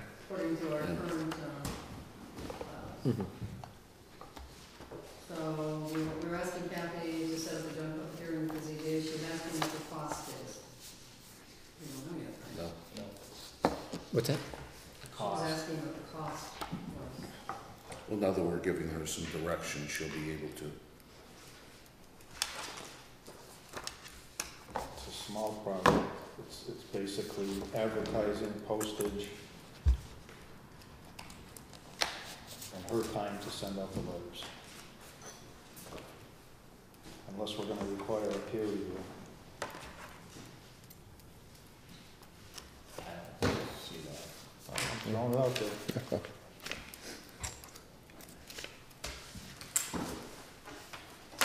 No sense of humor? No, it's getting late. It's getting late, yeah. So now we gotta do the decision. Are you saying you want a peer review? I don't think I said that. Stormwater management, lighting. Traffic. Well, there you go. That would be good. Do you want to go over the decision now, or you want to go over at the next meeting? I'm just gonna be suggesting the time that we're right down, but can we postpone that to our next meeting? Or do we want, is that something, time frame that we need to tackle now? We have enough time to do that, right? Since our decision? Yes.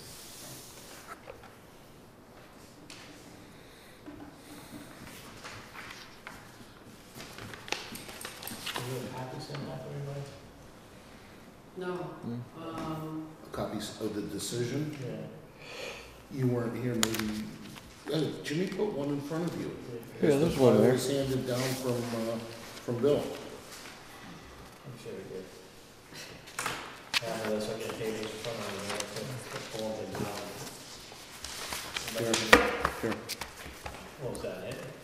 I don't know how it ended up over here.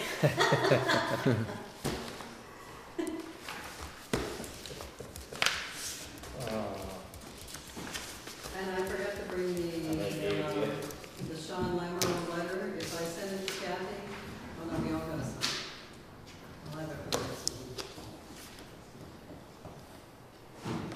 one. Gone this long, 2 more weeks, I can get out. What is that letter stating? The Lamoureux one? Well, He's- I he's, need to add operating- Glenn's signature Yeah. line on there. That was, where he stores all of the wood chips and all that. Yeah, he's operating without A permit. permit, right? Yeah.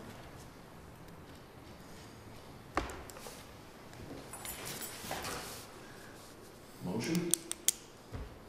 You're the motion man. I'll make a motion to adjourn. Is there a second? Second. Second. All in favor? Aye. Anybody opposed? No.